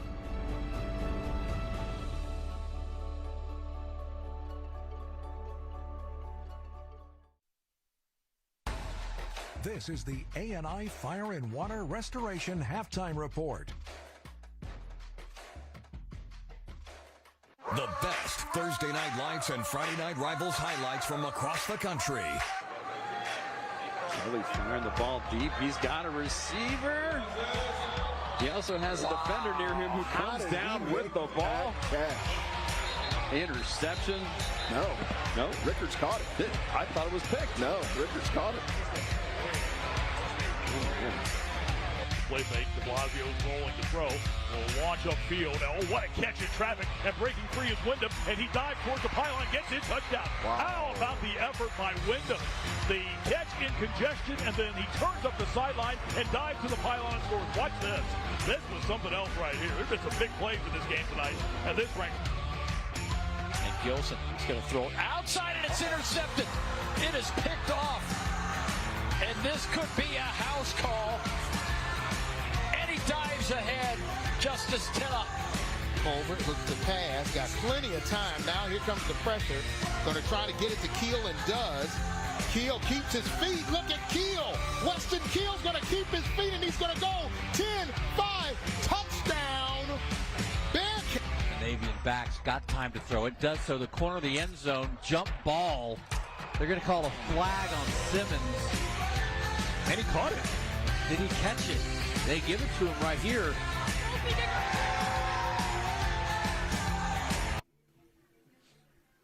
Exciting offense all across the country on Thursday Night Lights and Friday Night Rivals with Sinclair Broadcasting. Coach, last couple of weeks we hadn't seen a whole lot of that. we've seen a little bit of offense tonight. Yeah, we've seen a lot of defense. We've actually seen a lot of good offense, but it's been brought back between the 20s, yeah. And they played between the 20s, and yet both teams have been able to run the ball effectively. And as you can see here, we're going to have highlights in just a minute. But first, we got to tell you about ABC 15 Saturday college football. It's SEC all day long. Arkansas versus Memphis. Number 22, Auburn, takes on number 11, Oklahoma. That'll be a good one. It should be a great one. And Florida, toughest schedule in America, taking on number 4, Miami. And next week, we're going over to Johnsonville again, Coach. Love the Golden Flashes, and I love Trey Woodbury, head coach at Hannah Pamplico. Can't wait to see him. And then the last 4 weeks, we spend it along the Grand Strand. Socastee is at Carolina Forest, first week of October, and then Myrtle Beach is at Conway. All the rest of our games are on the CW 21 at 7 p.m. Now you can start talking about some of the highlights here tonight at Ward Memorial Stadium. Well, you know, it's been and again, I'm not sure what play this is, but I think this is one of those vertical routes. We just had a change, what we call a change route at the line of scrimmage. That was the biggest offensive play of the half. Yeah, and unfortunately, they didn't end up getting anything out of that. It came out, and you can see that this ball looked like a catch, and it wasn't, and that was Wood, who is their best defender, I think. And so he's been asked to do a whole lot tonight. And you can see here, they're in their bunch set, their power set, and he simply goes outside. But the big man says, no doing. And he got him by the jersey and drug his butt down. And then here, I think this is when East Clarendon was able to put the ball in the end zone. Nope, that was the interception. Yep. That was the pick, and that was a big pick, and it really was important to this game, and that was Reginald Matthews, RJ, on that play. Now, they've had a tough time, and McConnell, who is on this play but doesn't bring it down, number 8, been doing a great job all night long. Yeah. And we've been running the football, but this has been the thing that's driven the ball down the field are the passing games by both teams. And here we got a 15-yard penalty, which busted them back. And I finally saw what that penalty was. One of the things that they had to do was stop this guy, number 10, Amari Hanna. The they quarterback. had to stop Amari, and Amari has done a good job. Now, to stop him, they put Mike Woods on him as a spy, and his job was to go wherever Amari went. And, you know, Woods has started since his freshman year. He's been a 4-year starter on defense. Yeah, and he looks good in that uniform. You can tell he's a physical football player, and this is what East Clarendon does best. I've been so impressed with this little freshman running back. He doesn't run like a freshman. You can tell he's not strong and developed yet, but he runs the ball with a lot of passion. This is their signature play so far, just a Q counter. Yep. They take that snap, they take those linemen and lead them through the hole after blocking down. The 3 big, what I used to call, Joe Gibbs called it the heavy jumbo. Yeah, he called it that. And they call it a jumbo set, too. And then this is the play that they scored right before the – nope, that wasn't it. That was the one that – it was a very similar play. But I think this is what we get. Nope, that's the same on one. The two touchdowns they keep teasing me. Yeah, on the 2 touchdowns by Lake City, I think this is the final one where he falls in. I'll bet you on the 2 drives, they gained about 320 yards. Oh yeah, they're gaining yardage, but they're shooting themselves in the foot. Yeah. And a lot of that's got to do with simply excitement and enthusiasm. But it's been a good football game. I think it's been very well played. All right, halftime. A&I Fire and Water Restoration halftime report. Lake City leads at 12-0, and we'll come back with a second-half kickoff in just a few moments right here as you watch the Conway Medical Center Friday Night Rivals presented by Mr. Sparky on CW21. This is the A&I Fire and Water Restoration halftime report. Greatness is measured in the mornings you wake up ready to move, in the moments you choose motion over stillness, in every single time you refuse to sit this one out. That's why CMC Orthopedics has 5 locations across the county and sees walk-in patients every day. It's why the Chanticleers trust us with their dreams as the premier orthopedic provider of CCU athletics. Greatness keeps moving, and CMC Orthopedics keeps you there. Everybody's been waiting on it, the totally redesigned 2026 Palisade, and it's here at Myrtle Beach Hyundai. The 2026 Palisade has more safety features than you can count. The 2026 Palisade is built for comfort and style with the latest tech to keep you connected while you travel. 4.99 interest rate for 60 months. Leases start at $489. You can be the first in your neighborhood to have the new 2026 Palisade. It doesn't matter who your team is, you're always a winner with Myrtle Beach Hyundai. DIY? How about DDIY? Don't do it yourself. Leave it to the professionals. Benjamin Franklin is your plumbing expert. We can take the hassle out of your home's plumbing. We can handle whole house repipes, unclogging your drains, installing water heaters, and help with any natural gas or inspections. And we're always there for you 24 hours a day. Benjamin Franklin is your punctual plumber. If there's any delay, it's you we pay. When you decided to place your loved one in a nursing home, it was a tough decision. You trusted the nursing home, but now you suspect something is wrong. If bed sores, broken bones, dehydration, choking, or significant weight loss has led you to suspect your loved one has been the victim of abuse or neglect, get the help you need. Just call JOY. 843-215-3100. After the game, switch over to ABC 15 for the End Zone. All your highlights at 11:20. Back at Ward Memorial Stadium, Lake City leads East Clarendon, looking for their first victory of the year by a score of 12-0. And I was just talking to Coach during the break about college football last week, Coach. 3 games into the season, 2 power conference teams fire their head coach, Brent Pry at Virginia Tech and Deshaun Foster at UNLV. Yeah, and you know, when you see that, Alan, you think that that they're looking for a reason in the first place. Probably. And it's frustrating, but I think that if you give a guy a year-long contract, I think you need to honor that year-long contract. Now, if he wants out, you let him out. But then again, he should finish what he starts too. And I don't like it, but it is the way of the world. Do you think it's because of the money that the coaches are making now? I mean, Pry was being paid about $4.5 million. Yeah, Foster, I don't know what his contract was, but I mean, when you're talking 7-8 figures. Well, and at the end of the day, it's a money game. And if you don't think college isn't money ball, you're crazy. Right. But I think those athletic people, those directors and their alumni association and all, I think they put a lot of pressure on the administration to deal with coaches when things turn bad like that.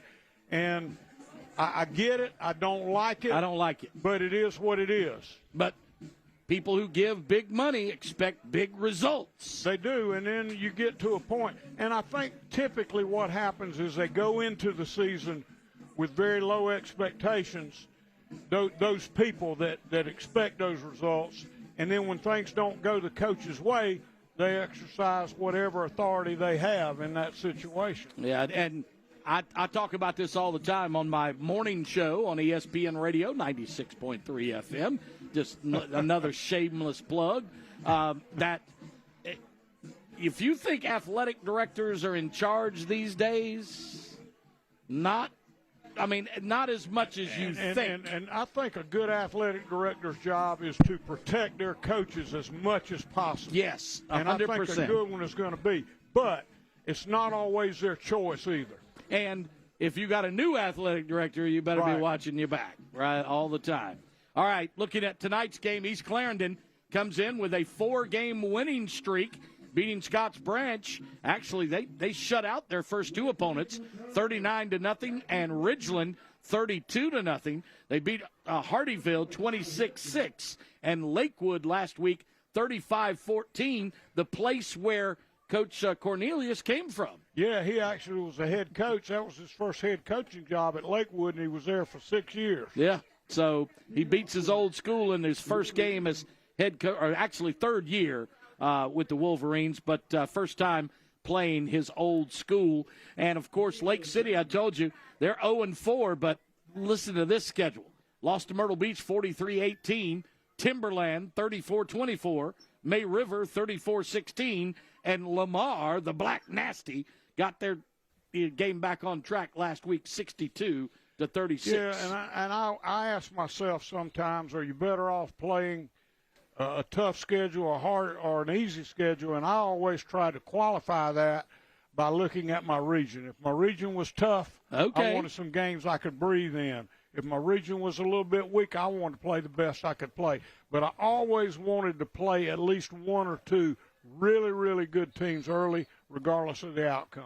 All right, a Mr. Sparky kickoff to begin the second half. East Clarendon won the toss and elected to receive the opening kickoff, so they will kick it away to begin the second half. It's caught around the 27-yard line. On the return, it is Dobson, I believe. Yes, Dobson is knocked down. Not much of a return. He ran east-west. He ran about 40 yards and got two and gained two. Yeah, ran east-west instead of north-south. And coach is telling him that exactly right now.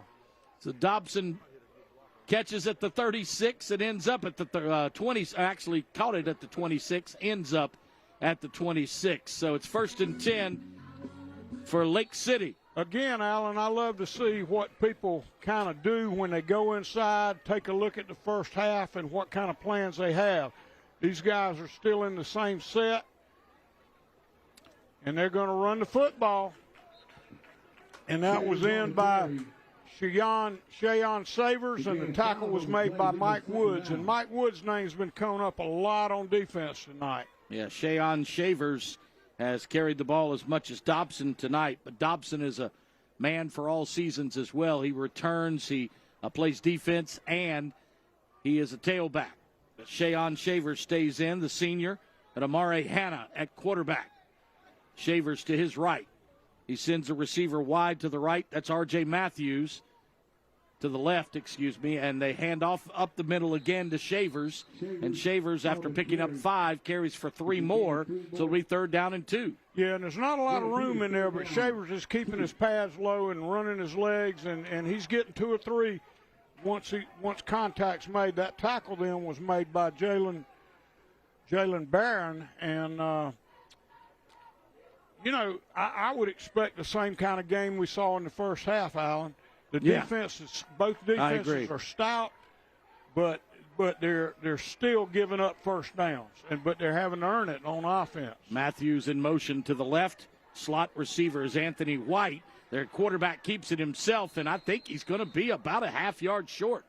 Yeah, that was Hanna, and he wasn't sure exactly where to go then. He tried to get outside, then cut it back, then tried to get outside again, then came back in. Was just enough. And on the tackle was Jalen Barron then. That's 2 times in a row we've called Jalen's name. Jalen. That is a 2-yard pickup. That's what he needed to get the first down. The Myrtle Beach Hyundai first down, splitting wide to the far side, Jermaine Pickett and Anthony White. You've got twin receivers to the near side, but they run the little jet sweep to the Shavers, and Shavers cuts it back to the middle of the field for about a 5-yard pickup again, 2nd down and 5. And I've been pretty impressed with the defensive front of the Wolverines, and I will say that they've done a good job pursuing the ball. It looks like when the play initiates that there's a hole there, but they're doing a great job of running to the football. Well, Hanna's been running the football a lot tonight. Last year he threw for 1,500 yards and 14 touchdown passes. He's thrown 1 tonight, and he's trying to run for more right now. He's going to get the first down and run out of bounds after a 7-yard pickup. Yeah, and you know who that was coming in? That was Mike Woods coming. He's their spy tonight, and they sent him on a blitz because my guess is they thought that Hanna was going up the gut.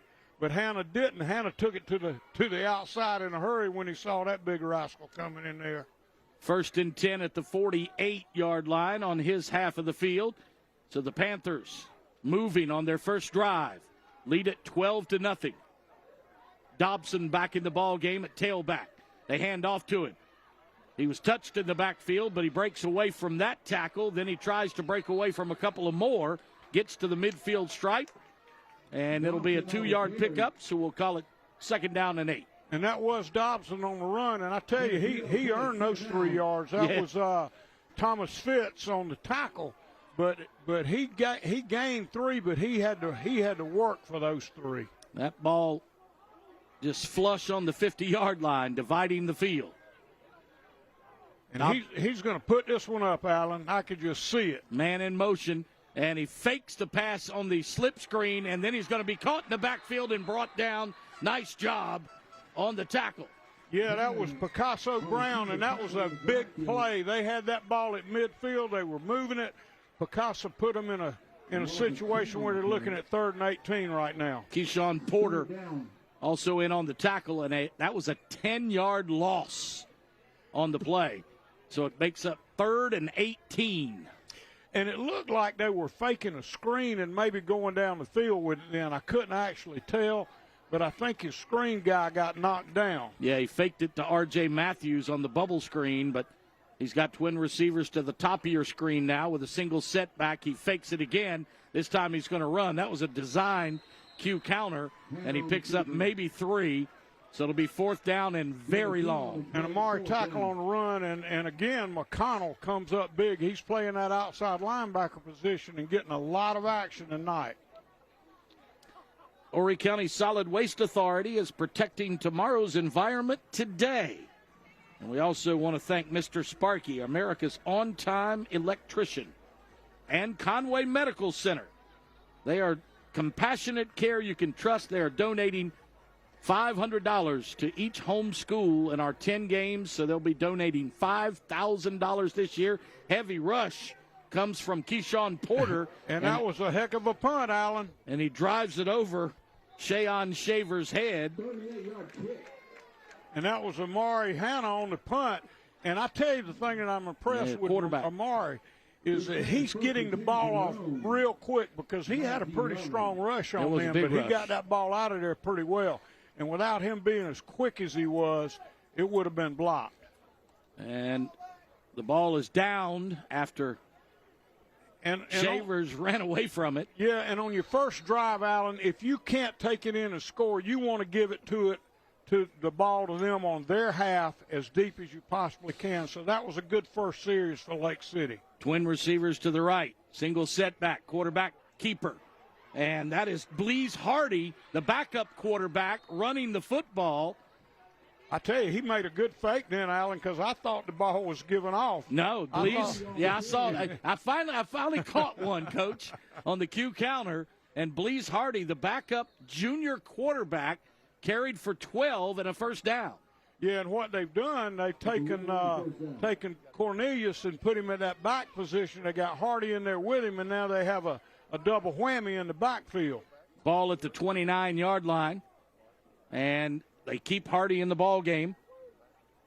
And they've got the single setback is Cornelius, and he fakes to Cornelius, keeps it himself again right up the middle. He must be their designated ball handler at quarterback. I tell you, he's had 2 impressive runs already because that wasn't easy yardage. No. He had to stick it up in there. On the tackle then was Chandler. And, again, that's exactly what they want to do. Now, it's a little tougher to do when you're 2 scores down. Blease could be their wildcat quarterback, or as your boy Mickey Wilson calls it, the rhino package. And he's going to take it, but hands off to Cornelius this time, and Cornelius is slung down in the backfield. Yeah, that was Chandler that came out of that defensive end position, and he got straight up the field. They were trying to run that jet sweep, and he just cut him off at the pass. He didn't have a chance. 3rd and 9 for about a 5-yard loss on the play. So going to be 3rd and very long for East Clarendon. Yeah, and I think, East Clarendon chooses to run the ball. This is not the down and distance that they're accustomed to. And so they're going to come out slinging if he's able to throw. We're going to find out right here. Blease Hardy got him rolling out. And he overthrows everybody. Yeah, overthrows everybody. Well, he had a rush on him, too. They had him scrambling a little bit, and that was McFadden on the coverage and actually Dalton on the coverage. Dalton on the coverage. Donlin was the intended receiver. Yeah, but I got it all messed up. I got the coverage guys receiving and the receivers covered. And Donlin, again, a freshman, Coach. Lake City and East Clarendon play a bunch of freshmen. And here's a big kick. First punt of the night. It's going to be returned by Lake City. He's got a lane to the 45, 40, 35, 30, turns the corner and runs out of bounds inside the 25-yard line. Wow, and that was Taquan Wilson. That was that was R.J. Matthews. Did I get that backwards?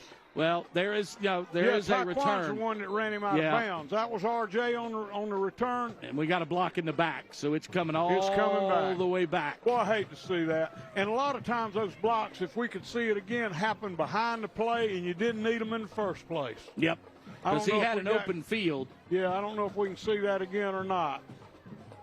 But that's hurtful now. That is really hurtful because you're in a position to go up 3 scores, and now you got to get that yardage back. We can see it right here on the replay. It was a great punt, Allen. I thought he got didn't good see height. a block They in the got back, down but the field. maybe. Well, we're getting ready to see one, I think. There it comes right here. Right there. And there it goes. There were 2 of them. And, unfortunately, I don't think that big lineman would have made the play anyway, but he did hit him in the back, and I respect that. That was a good call out of the officiating crew. Absolutely good call.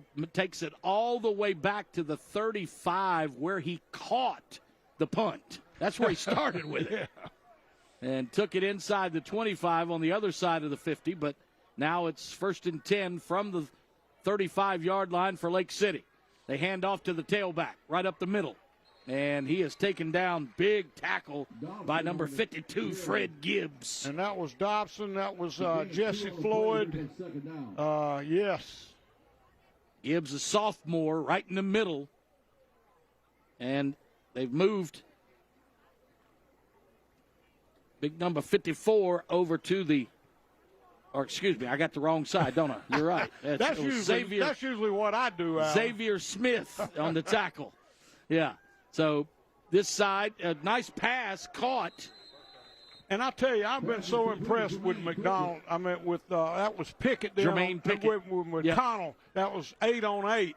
But that was McConnell. McConnell has been all over the field tonight. He absolutely has a nose for football. And that's the first, I think, other than the touchdown, the first down through the air. So a Myrtle Beach Hyundai first down for Lake City. Jalen Cockfield splits wide to the far side. He's got R.J. Matthews in the slot. And again, tackled by Jesse Floyd. Yeah, and that was Dobson on the run. And Jesse Floyd, I think, Xavier Smith, Jalen Barron, all of these guys were on the tackle then. That defensive front's pretty solid. Yes, they are. You know, I know that Coach was telling me that he had the Wolverines, they have their top 7 offensive linemen returning this year. That's why they like running the football like they do. And the quarterback's going to carry himself, Amare Hanna, and he goes nowhere. Back to the line of scrimmage. McConnell is sitting there waiting on the play. He got blocked. He shed his block, and he ran right into him. McConnell has had a heck of a game on defense. Yeah, Picasso Brown was there as well. Stops him for no gain, so it'll be 3rd down and 10 for Lake City. They started out hot as a firecracker, but now they're slowing down. Still leads it by 2 scores. Trips to the top of your screen, 1 to the bottom. And the quarterback's going to throw. No, now he's going to run. He takes off, and Mike Woods on him, and he may have got a face mask. Yeah, I don't know if that was a face mask or if he called a horse collar. It was hard to tell. Maybe we got that on film because we lost the sight of it because of the tent that's down there for the cameraman. I think I saw the face mask, but sometimes when they pull the jersey, they call it a horse collar. But I don't believe pulling the jersey as a horse collar. And there's another flag all the way on the other side of the field, too, Coach. We have offsetting penalties here.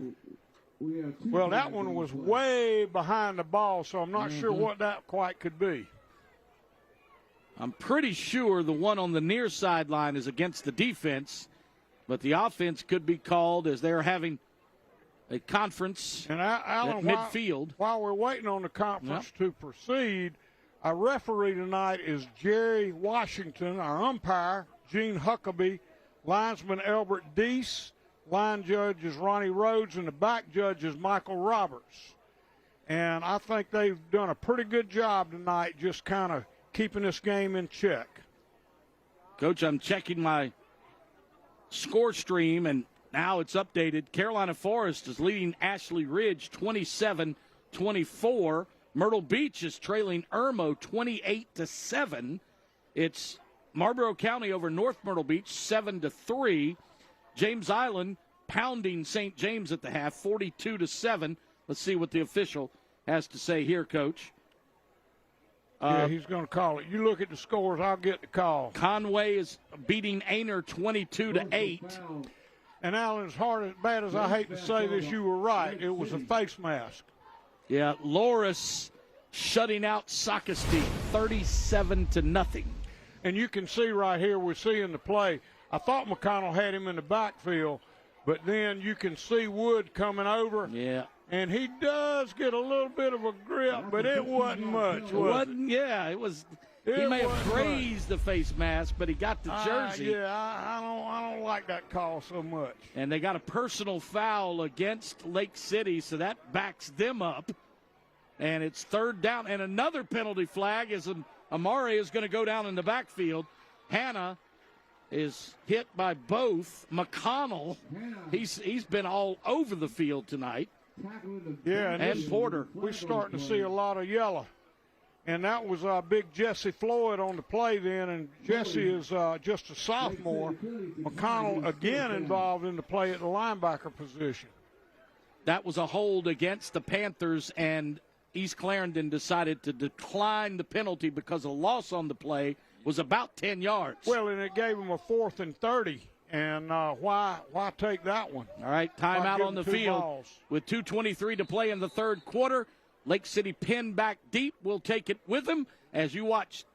All right. They're not taking it. Well, they're not taking timeout. They're going to punt anyway before they go to a timeout. Yeah, I thought it looked run like the clock. they were. I thought they were taking timeout too, but it's Amare Hanna who is the kicker, and this time he doesn't get a good one off. Kind of comes off the side of his foot, and it's going to be returned by Shayon Shavers. And Shavers thought he had a little bit of a seam there for a second, but with exactly 2 minutes left, let's take time out. With a 12-0 lead, Lake City will have it on the East Clarendon side of the field when we return to the Conway Medical Center Friday Night Rivals on CW21. Sometimes unwanted guests show up unannounced, and they refuse to leave. They make themselves at home, making life uncomfortable. But that's when you call ANI to show that unwanted guest the door and keep them from coming back. You can rely on ANI to kick mold out for good. Hi, I'm Lenore Sellers, South Carolina football quarterback. In football, making the right call can mean the difference between winning and losing the game. Your healthcare is no different. With multiple locations throughout the state, Hope Health offers convenient, expert primary and specialty care. Make the right call and become a patient of Hope Health today. To learn more, visit hope-health.org. That's hope-health.org.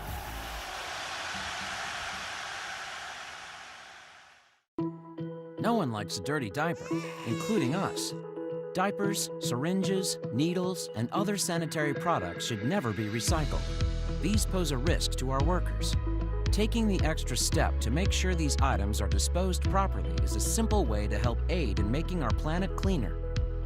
Visit www.solidwasteauthority.org or www.recyclerightsc.org for more info on how to recycle right South Carolina.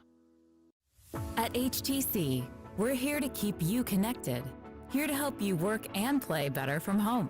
And most importantly, here with HTC Smart Wi-Fi, providing a safe, secure, and reliable fiber optic connection. We're HTC, and we're here for you, so you can be there for all of life's best moments. Stay better connected. Build closer connections. Connect with HTC Internet. HTC, here to connect. Back in Lake City, the fans are having a good time anyway. Doing the YMCA, had a fan leading the dance. Yeah, and he was pretty good, too. Yeah. He actually spelled it correctly. Well, you know me, I have a hard time spelling YMCA. But it's 2 minutes exactly to play in the third quarter, and East Clarendon has it on Lake City's side of the field. And it's inside the 35, down to the 33. They're trying to get their first score of the night. And that was Jarrell McCleary on the tackle, and I think running the ball, was that Skylar? Yeah, Skylar Cornelius. Yeah, that was Skylar Cornelius running the football. He's got an H-back leading the blocking, and they give it to Tyquan Wilson this time, and Wilson looks like he got the first down. Got the first down, yep, to the 30. They'll move the chains. And that tackle was made out of the secondary by Shaquem Epps, and those guys in the secondary are slipping up and closer to the football. You can see right now they've got one guy 10 yards from the football. And they pass out to the H-back. That's Crosby Timmons. Timmons on the catch. And that was a heck of a call by Coach Cornelius then. That was Timmons on the catch and McFadden on the tackle. And I thought that they'd done a good job rushing the football, and they just threw that play action out of the backfield. It was a really good call on their part. Yeah, that's to the H-back out of the backfield. That's one of the best plays of the night. And they go to Wilson again. Wilson across the 10 inside the Robinson Community College red zone. And that was some tough yardage then. Picked up maybe 5. It'll be 2nd and 5 inside the 10 at the 9. That was big Tyler Williams on the tackle then, and I tell you, if Tyler gets on top of you, you might have some trouble getting up. Gavin White, quarterback for the Wolverines. They're looking for their first score tonight. Under a minute to play in the third quarter. And to get in this game, they need to score for sure. And keep in mind, it's only a 2-play game. Oh, that was a great play. I tell you, you can see the hole from up here. Yeah, Jamal Prince was in motion. He brought everybody with him, and Cornelius takes it on a house call. Now, if I'm not mistaken, Alan, hadn't East Clarendon already been onside kicking, or is that Lake City that was onside kicking? I think it was an inadvertent onside kick on one. You can see they run the counter here. They want it to appear that it's going right, but the H-back leads up in the hole. The receiver also does the same, and he follows that H-back. What a great beautiful block. Yeah, Timmons lead blocker, and Cornelius scores. The extra point is good. So it's a 12-7 game now, Coach. Yeah, and I tell you that 7 is an important number because absolutely we're looking at a one touchdown game, and so that was an important point for them then. 36 seconds left in the third quarter. It's 12-7 now. Lake City still leads, but it's a new ball game. I think this next series with Lake City is going to tell the tale, because if Lake City can control the football a little bit, what they don't need to do is give the football right back to this crowd, because they kind of got it rolling a little bit right now. And usually with these running teams like East Clarendon is, their best football is played toward the latter part of the third quarter and then into the fourth. So that's going to be Lake City's challenge today, is to keep moving the ball offensively and keep it away from East Clarendon. New team is number 1 ranked in 2A this week out of the PD, Coach. Central of Pageland is number 1 in 2A. Yeah, that brings up some old memories, because I remember when those guys were pretty good back in the days. Yes, sir. And your son's team is back up to number 2 in 4A, South Florence. Yeah, they had a little bump in the road when they hit Northwestern, and yet Northwestern the next week, and I always thought it was a compliment to a team when you won big against them and then you got beat the next week, because it tells you they put a lot into that game. But Northwestern got beat the following week by South Point. And so it kind of shook a lot of things up. We'll talk more about that in a second. But during the fourth quarter of tonight's game, we'll be highlighting the school bus stop of the game. The law in every state requires drivers to always stop for a school bus when the stop arm is out and the red lights are flashing. The school bus stop of the game coming up. And what a difference a week makes. South Point took down Northwestern, and boy, South Florence went to the Low Country and pummeled Fort Dorchester. Yeah, they beat everybody in Dorchester County. They beat Somerville, then they turned around and beat Fort D. So they just ran roughshod over Dorchester County. Yep.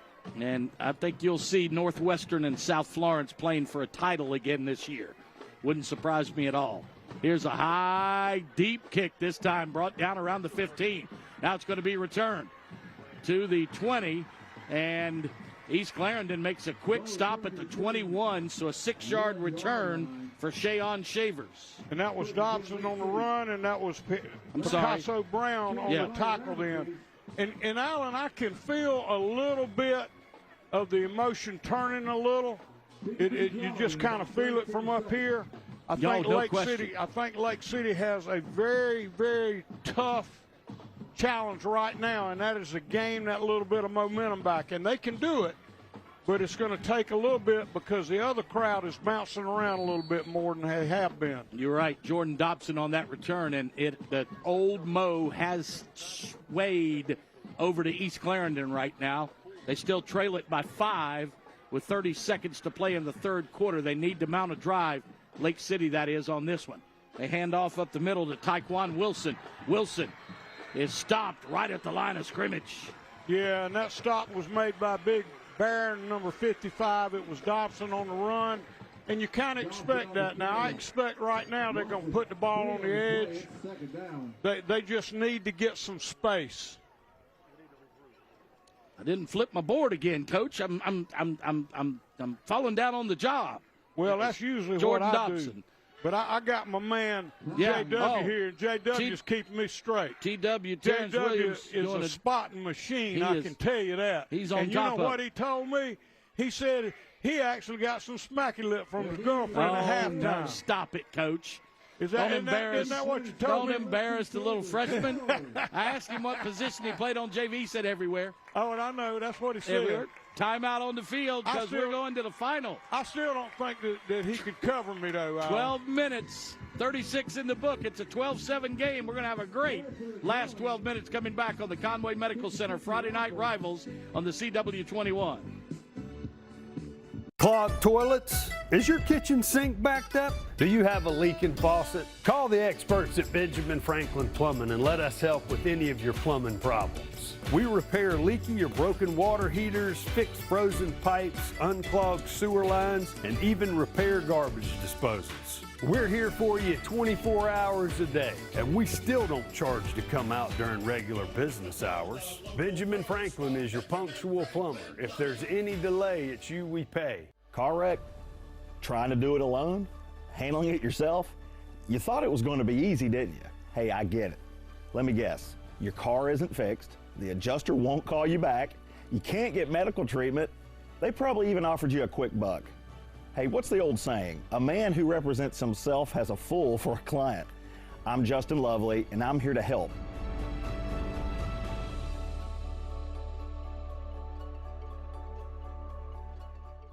Greatness is measured in the mornings you wake up ready to move, in the moments you choose motion over stillness, in every single time you refuse to sit this one out. That's why CMC Orthopedics has 5 locations across the county and sees walk-in patients every day. It's why the Chanticleers trust us with their dreams as the premier orthopedic provider of CCU athletics. Greatness keeps moving, and CMC Orthopedics keeps you there. Hello, I'm Cecil Chandler. Are you a homeowner, short-term rental owner, or mobile home owner here along the Grand Strand? If the answer is yes, you should contact my friends at your insurance agency of the Carolinas. Don't wait any longer. Do it right now. We offer comprehensive insurance for every part of your life. Not only are their rates fantastic, but they offer the best customer service on the Grand Strand. Call them today, and you'll be glad you did. Remember, saving your money is what Insurance Agency of the Carolinas do best. After the game, switch over to ABC 15 for the End Zone. All your highlights at 11:20. Back again in Lake City. We Are Family over the PA. I love this. They're playing the 70s music, man. Back when I was in high school. And, you know, I really like the crowd here tonight, Alan. Yeah. We got a good crowd over there on the East Clarendon side, and Lake City people are getting up and dancing, and it's really been a good football game. And they got something to dance about right now. Their team just scored and got the extra point, down only 5 now, and a chance to score. No. And that was an excellent pass and throw then. That went Big from hit Hannah by to West Springs. to White, and it looked like he really got knocked hard out of bounds, but we got a flag over there, not sure what it might be. Yeah, Lake City only down by 5 now after giving up 12 in the first half. Only up by 5. Yes, up by 4. Did I say down? Yeah, Yeah. up by 5. They scored their 12 in the first half. Yeah. And East Clarendon scored their only score here in the third quarter. So, yeah, Lake City. Illegal participation, it looks like, out of Lake City. I'm not sure what that means. And that's been the story tonight, Alan. Yeah. They shot themselves in the foot. Yeah. They've been in a situation to get a little edge, and then they lose that edge. Yep. Yeah, it got me. Unsportsmanlike conduct by Lake City. You can't be hurting yourself that way, especially when you're only up by 5, and the momentum is all the way on East Clarendon side. And now they're looking at I guess we're looking at 2nd and 10, so it wasn't that costly. Yeah, they picked up big yardage on their first play, and so but it looks 2nd like, down and 10. And it looks like East Clarendon Coach Cornelius is and it does. He moves it back a couple more yards. He was questioning. I was thinking, I said that's got to be a little more than that, unsportsmanlike. So it's 2nd down and 12, back inside the 20 at the 18-yard line. 11:54 to play in the football game.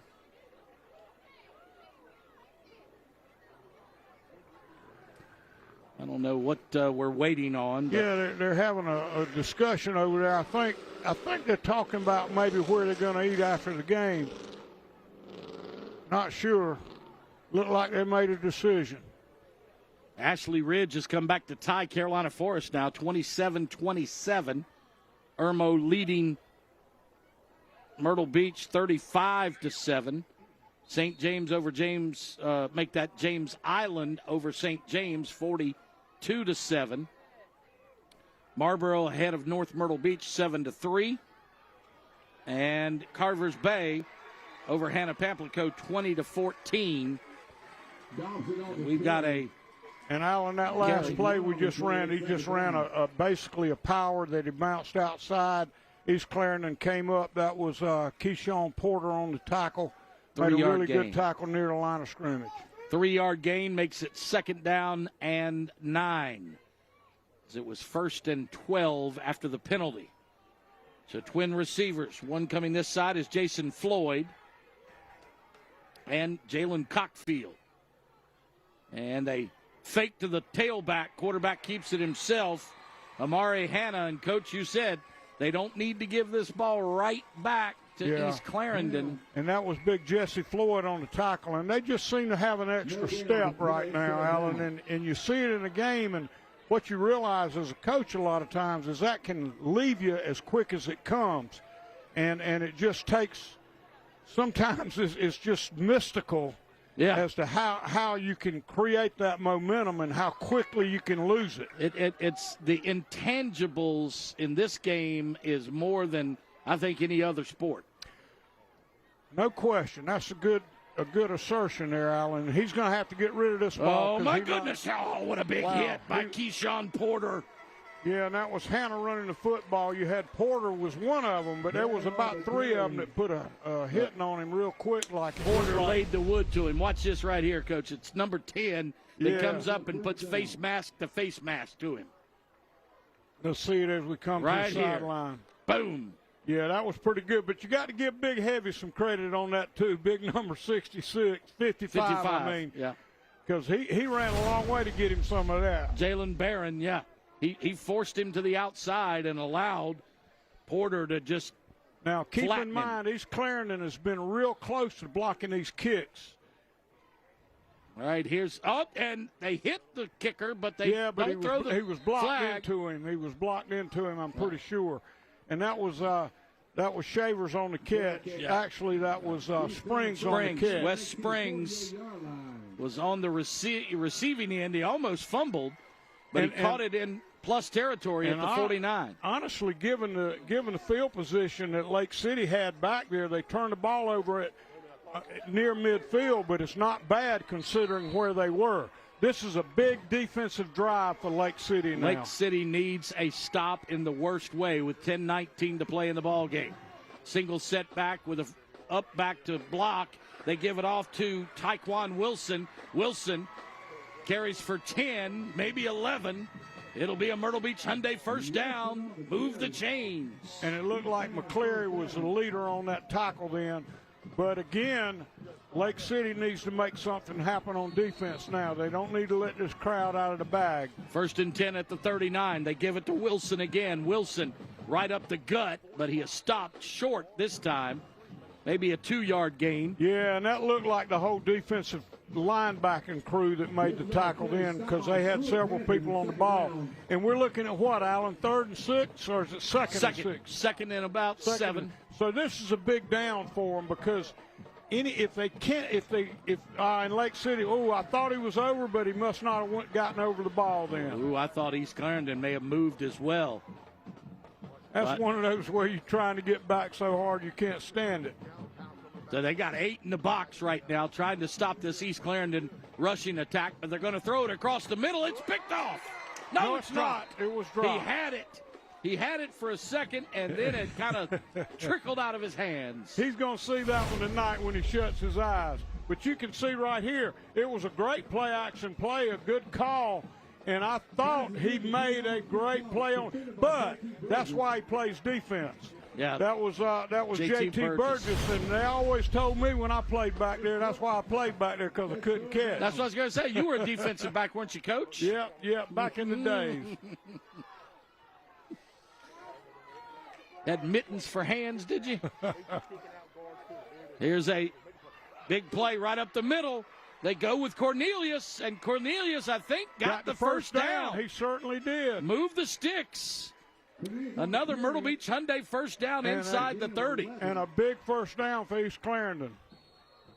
With 9:15 on the clock, they roll it. And that was Cornelius running, and it looked like Jarrell McCleary came up with the tackle then. He's got a wide receiver out to the near side. Easton Donlin and Jamal Prince. But he's going right up the gut again.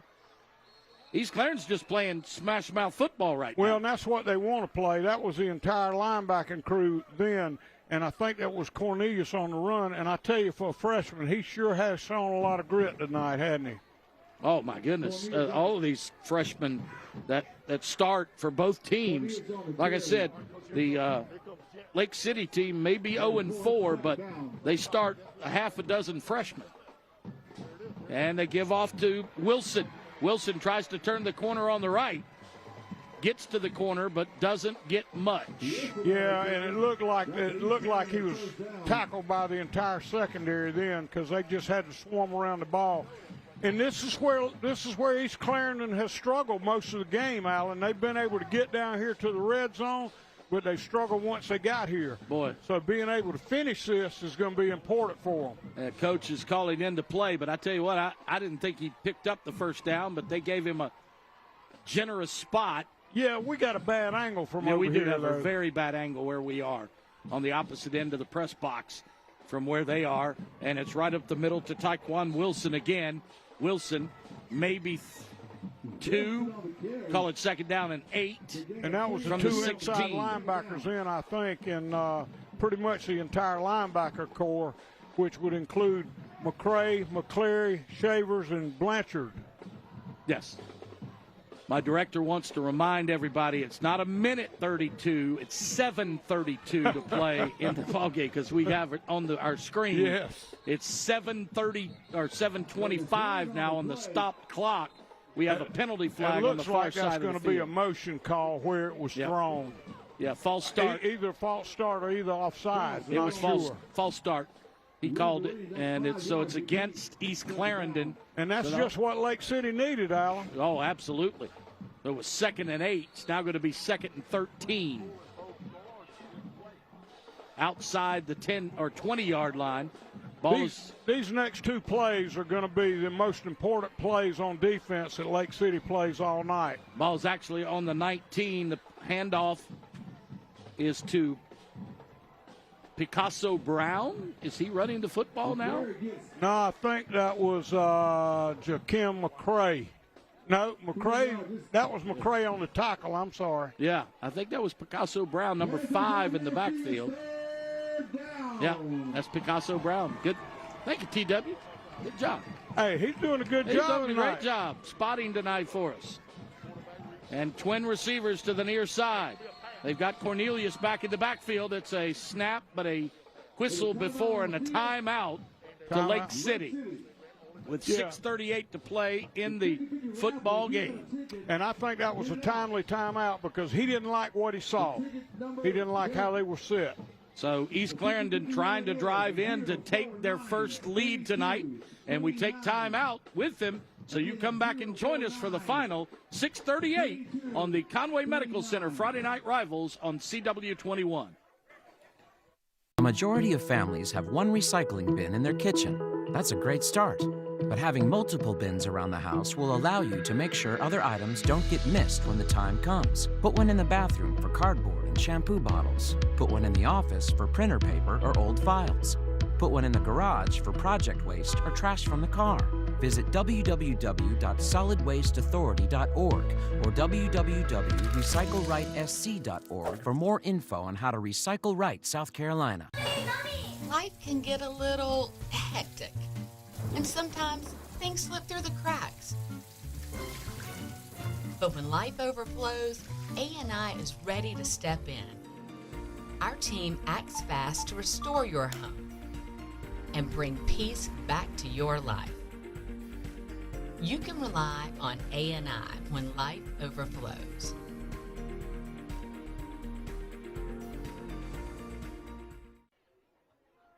Back. We just got some great news, and we've got 6:38 to play in the football game, 12-7.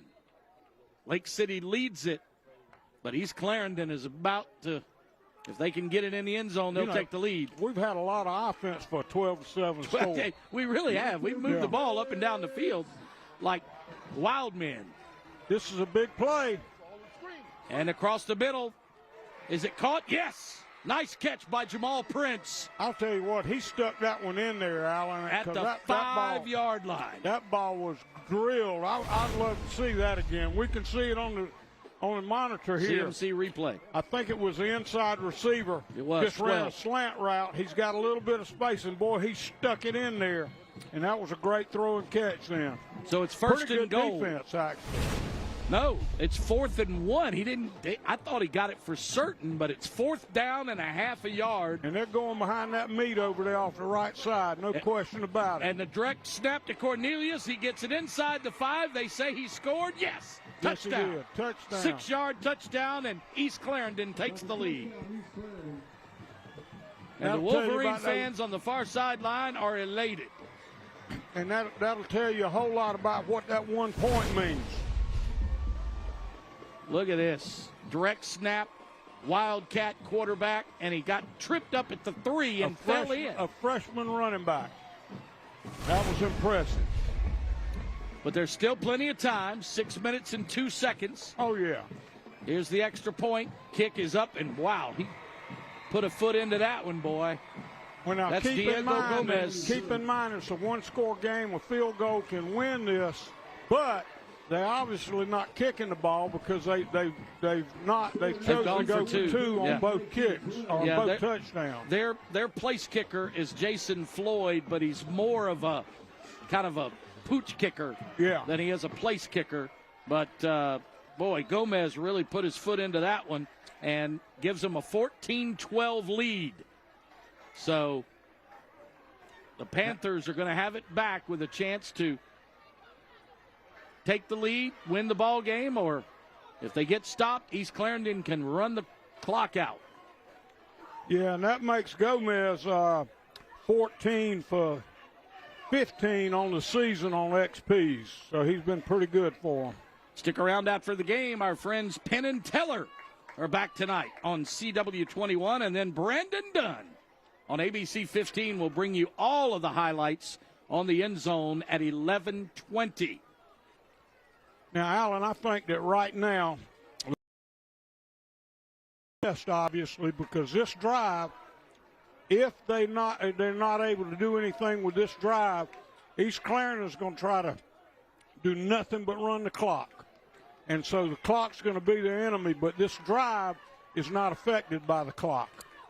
just been informed that Brendan Dunn is out of town tonight, so his weekend anchor will do the end zone, but you'll still get all the highlights from the area, everywhere. North Carolina, South Carolina. You just don't get to look at Brandon's pretty face. Oh, yeah. Brendan Dunn. But, again, you'll get the Grand Strand, the PD, and up into North Carolina, Robeson County. And we love the folks at Robeson Community College. My family's all from Bladen County, Coach, so I know all about Robeson County. My mama's side from Bladen County. Well, you know, Alan, this game is really going to come down to each series. The last series, now this series, it's been an exciting football game. And Gomez is going to kick it high, and an offside on the kickoff is going to back him up to the 35 and try it again. And, you know, typically when you see a team that captures the momentum, these kind of penalties occur then because they're so excited. And what happened there, he just wanted to get down the field. They wanted to get after it. So momentum and excitement can work against you if you're not careful.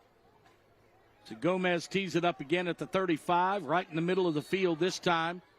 And they're switching R.J. Matthews with Tyquan Wilson. No, excuse me, Dobson. Dobson and Matthews change sides, and it's a deep kick. It's going to be returned for Lake City. Here's a spin at the 40. Nice tackle by Thomas Fitz. And I tell you, Lake City didn't give anything up then. That was Tyler Hickson on the run. And guess what? He's a freshman. Oh, yeah.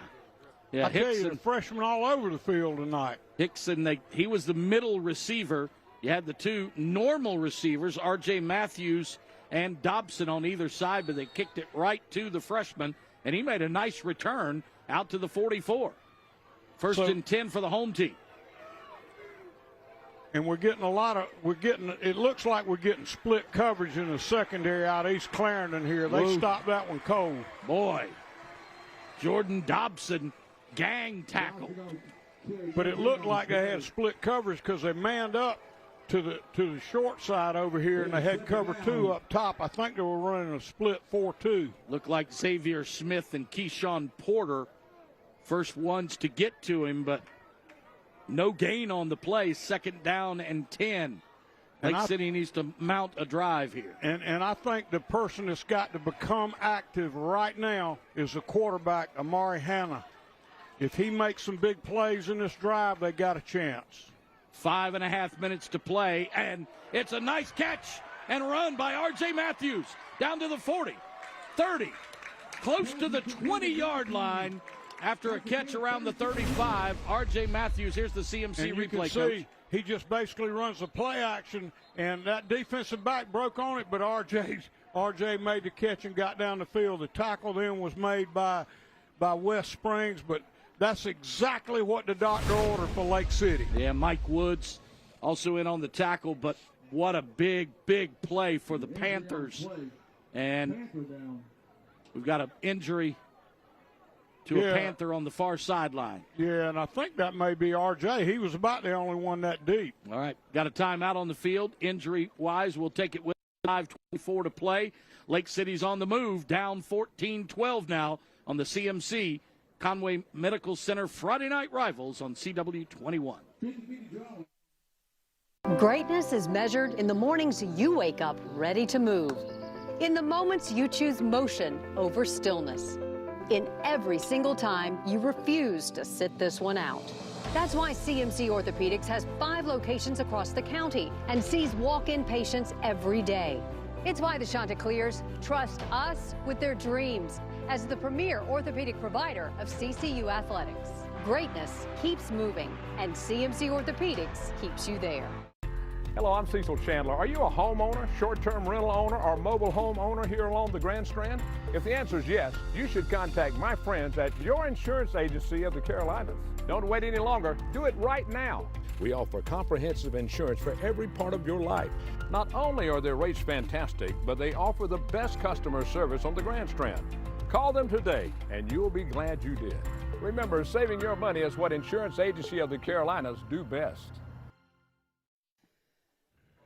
Again, player still down on the far sideline. It's a Lake City player. We don't know the number, but they are down 14-12, but trying to drive now. Great play, plus territory now. They were on their own 45, caught it at around the 40, took it all the way down to the 22. It's going to be 1st and 10 after the Myrtle Beach Hyundai first down, and Lake City needs to put some points on the board here. Yeah, they do, and the good thing, you know, Lake City is built for this. They're going to spread the ball around. They can get down the field. Now, what they've got to be able to do is convert that into getting in the end zone right now. Now, the other part of the picture is East Clarendon is really not built for getting down the field in a hurry. You were right. It was R.J. Matthews down for Lake City. He was the receiver and ball runner down to the 22-yard line and must have got tangled up with one of the tacklers.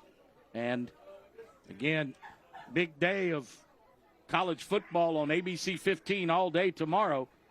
Talking about SEC big-time action.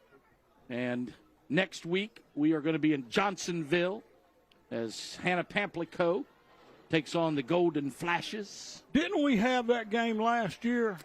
No, what? We had a game at Johnsonville. Who we had at Johnsonville last year? I think it was Lakeview. No, because we were at Lakeview. It was Latta, wasn't it? Might have been Latta. Yeah, I think it was Latta. And if my memory exceeds yours, you're in trouble, Alan. Well, listen, Coach. Next Wednesday, I will be 60 years old. I know you're a young, just a 65. I'm a young 68. 68. You're a young 68. I'm an old 60-year-old come next Wednesday. And that's they're kind of helping RJ off the field.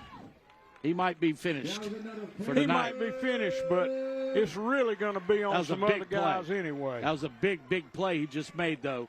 Got it down to the 22-yard line. 1st and 10. Lake City. Wide receiver wide. Near side is Jermaine Pickett.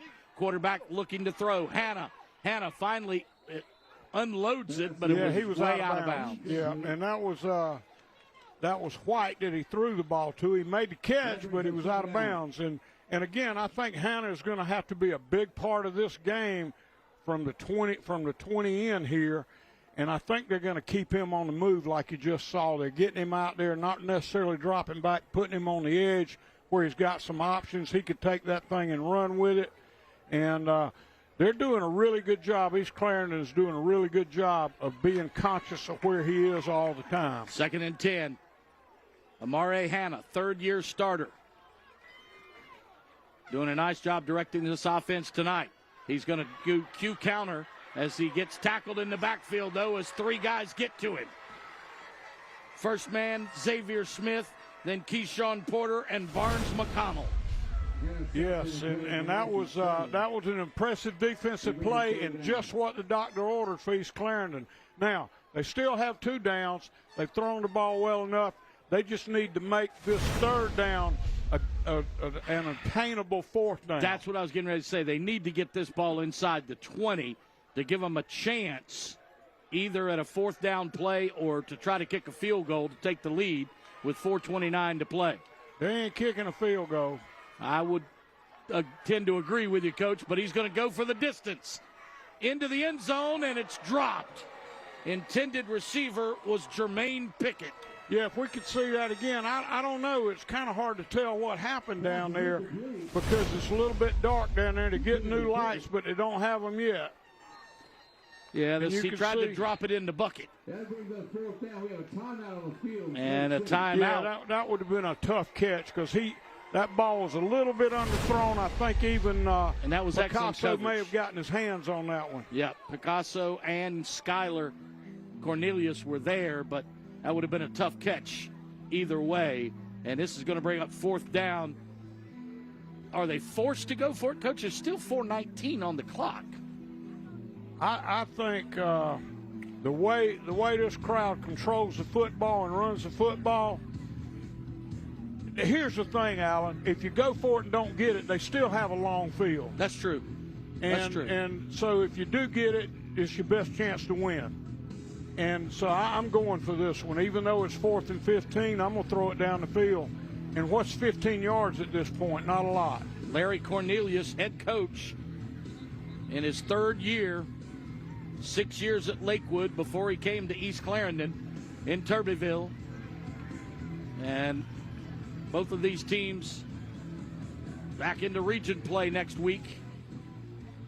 So next week for East Clarendon. And I saw Coach McFadden just reading them their rights then. For East Clarendon, they will play, well, let me find my work here, Manning next week. And for Lake City, it's King Street. We got a motion call, so it's going to back it up 5 more, so it's going to be 4th and 19. And yet, it's not much difference in 4th and 15, really, from the standpoint that your play selection is pretty much the same.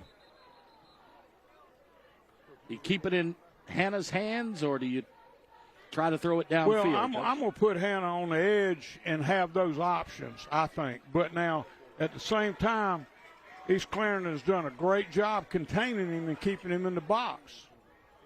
Well, it's 4th down and close to 20. So we'll. And I don't see an H-back over here. They're even at 2-by-2, so I think he's probably going to, well, wait a minute. Now they're marching it forward. Golly, that was a big forward, too. That was about 15 yards. Now, this could change your play selection, but it's still 4th down. That had to be a personal What did they foul. call? I don't know. I didn't see the I wasn't paying attention. I wasn't either. The referee didn't give us an indication as to what the call was, but it's 4th and 10. So he's got to run that. 20. He's got to run that. He's got to run it, and he may pick up the 1st down. He's inside the 10. He's to the 5. He's to the goal line. He's in the end zone. Touchdown, East Clarendon. No, Lake City. I'm sorry, Lake City. Got me all messed up, Coach. I don't think he got in, Alan. Let's see it here right again. CMC replay, right, you Coach. can see right here on the replay. Well, Lake City doesn't think they got in either. He's at the 5. He's at the goal line. If he's not in, I don't know what is. That's a touchdown. It is a touchdown, and they're going for 2. Okay, he's going for 2. Yeah, okay. They're going for 2. Of course, that was a touchdown. If that wasn't, Lake City retakes the lead at 18-14 and going for 2. Well, now there's a lot of time left. A lot of time left. 4:05 to play. Here's the snap directly to the quarterback, and he tries to get it in. Did he get it in? We got a flag coming out of the back of the end zone, though. I thought I saw a flag then. Maybe not. He barely made it, but he converted the 2-point conversion. Now they got to score and kick it, and yet their kicker has been pretty daggum good all night. But at the same time, Gomez has been 2 for 2. But Lake City. That was a great football play then. What a run on that play. Watch it again. Amare Hannah. And again, Hannah, you know, the whole idea on their game plan was that they had to contain Hannah. And they had to limit the big plays on his part. And then we just said that he was going to have to take over down here, and he did. All 8 points attributed to Hannah on that play. It was 1st and 10 from the 20, or actually 4th and 10 from the 20, and he took it the distance and it was for the touchdown. It was 4th and 20. No, it was 10. Remember they moved it up. Before they moved it up. Yeah, they moved it up. And, I don't know what the 10-yard penalty was. Obviously, that was hurtful to them. Yeah. So you're right. It was 4th and 20. Then it became 4th and 10, and Amari Hannah made him pay. So my man's still doing the YMCA down there, but they're not playing the song. Jason Floyd with a high kick. It's going to be fair caught. Fair caught at the 34-yard line. It's 1st and 10. At the 34. And that was Blease Hardy on the return for East Clarendon. So Hardy was the backup quarterback, came in and carried the ball 3 times on their last drive. Let's see if he stays in the ball game at the 34. Well, Alan, we got to make a point here. There's a lot of time in this football game. Actually, there's time for both teams. Yeah, 4:03 to play. You know, if Lake City can stop them here, and get the ball back, they could probably run it out, but East Clarendon could run it out too. With their style of football, they could utilize this entire clock if they can score. 3 receivers to the top of your screen, single setback and a tight end to the right. And they toss sweep it to Tyquan Wilson. We got a hold out there on the edge. I saw it. What happened, he had him blocked, and he got off at the end and reached out and grabbed him. That was Tracy Benjamin then on the tackle. So that Wilson, outside linebacker, and I think he's the one that got held. It nullifies an 8-yard pickup by Tyquan Wilson. Boy, and that's for big. East Clarendon. Yeah, that would have been a Myrtle Beach Sunday first down, but instead it'll be 1st and 15. Or make it 1st and 20. Well, it's from the spot. From the spot, yeah. So it'll be 1st and about 17. From the 25. And he drops back to pass. Here comes a heavy rush. Middle screen. Wow, and I tell you what, boy. Great job. Did number 2, Zaire McFadden, smell that thing out, and that was a beautiful play. That was McConnell on the catch. Barnes McConnell on the catch. He's been everywhere on the field tonight. Yes, he has, but that was a great play defensively because he had a little bit of running room in there. Skylar Cornelius made the tackle, so the 2 guys that we've called their name the most were both on that play, and little interception by Lake City. Ball was deflected, and it's stolen by J.T. Burgess. Yes, J.T. Burgess and Sean Epps was in on it. Was that Epps or Burgess? It was Burgess on the interception. Yes. Number 4. Well, and I tell you what, that's just what the doctor ordered now. There's 3 minutes left in this game, and they need to get at least 2 first downs here. That was a heck of a catch then. Yep. Burgess went up and took that one out of the sky. Ball was deflected now, how do you play this game? You got a 1-score lead. You got 3 minutes on the clock.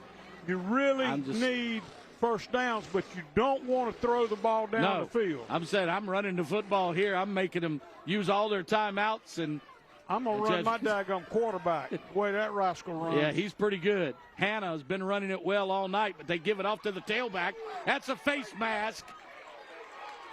Penalty comes in. That's going to add 15 yards to it because that was a personal foul type. Well, given that face mask and that run, I would have run that exact play, Alan. Yep. Jordan Dobson picks up about 7, and they're going to add 15 to it. It's amazing how you feel. Again, we talked about the momentum, and it's amazing how it just switches just like that, and it did here. And now Lake City just has that little bit of a pep in their step, and Eau Claire, even the crowd has kind of simmered down a little bit, a lot of bit. Gigantic penalty against East Clarendon right there. We'll take it inside the 20. And really, we got to figure on the time here, but the bottom line, 3:08. They're getting close to being able to kneel this ball because I don't know how many timeouts I think East Clarendon has all 3 of their timeouts left. And the quarterback's going to take it himself, Hannah, and he almost broke it again. But he got wrapped up after about an 8-yard pickup. No question that was Hannah, and basically, That's a gain of 8 on the play. It's 2nd down. If they've got 3 timeouts, they've got a lot of time on the clock yet. Yeah, 2.5 minutes. And if I'm Lake City right here, if East Clarendon's not going to stop the clock, I'm going to let the clock run all the way down. You want to let it run down and snap it with about 5 seconds left on the ball, on the play, if that. Yeah. Just depends on how adept you are at it. Jermaine Pickett goes wide to the left. Anthony White is in the slot that way. Evan McLam also goes in motion. Quarterback Hannah changes directions, cuts it up inside, and then slides feet first, and that's not a bad idea. No, that was smart on his part because the last thing that needs to happen is for that ball to come out and go to someone else. And then another thing that you want to try to get done here, Alan, you can keep the ball down there as long as you possibly can. I'm not even sure it's a good idea to score because If they go up, well, yeah, it is. It is. Well, but anytime my you can score a touchdown, score a touchdown. I agree, but my point is they can probably finish the game without having to score. Well, that was a Myrtle Beach Hyundai first down, and he did the right thing by keeping it on the ground, keeping the clock moving. Yes, Jermaine he did. Pickett. And I'm a little surprised that East Clarendon hasn't called timeout yet. Maybe they're going to use them after this. Well, they still have a little bit of time. Hannah changes directions once more, cuts it up inside, goes down at the 5.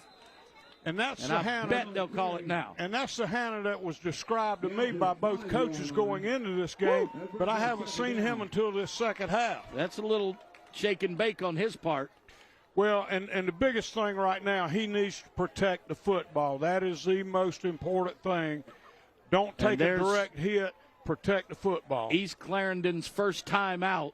Ball at the 4-yard line. It's second down and goal from the 4.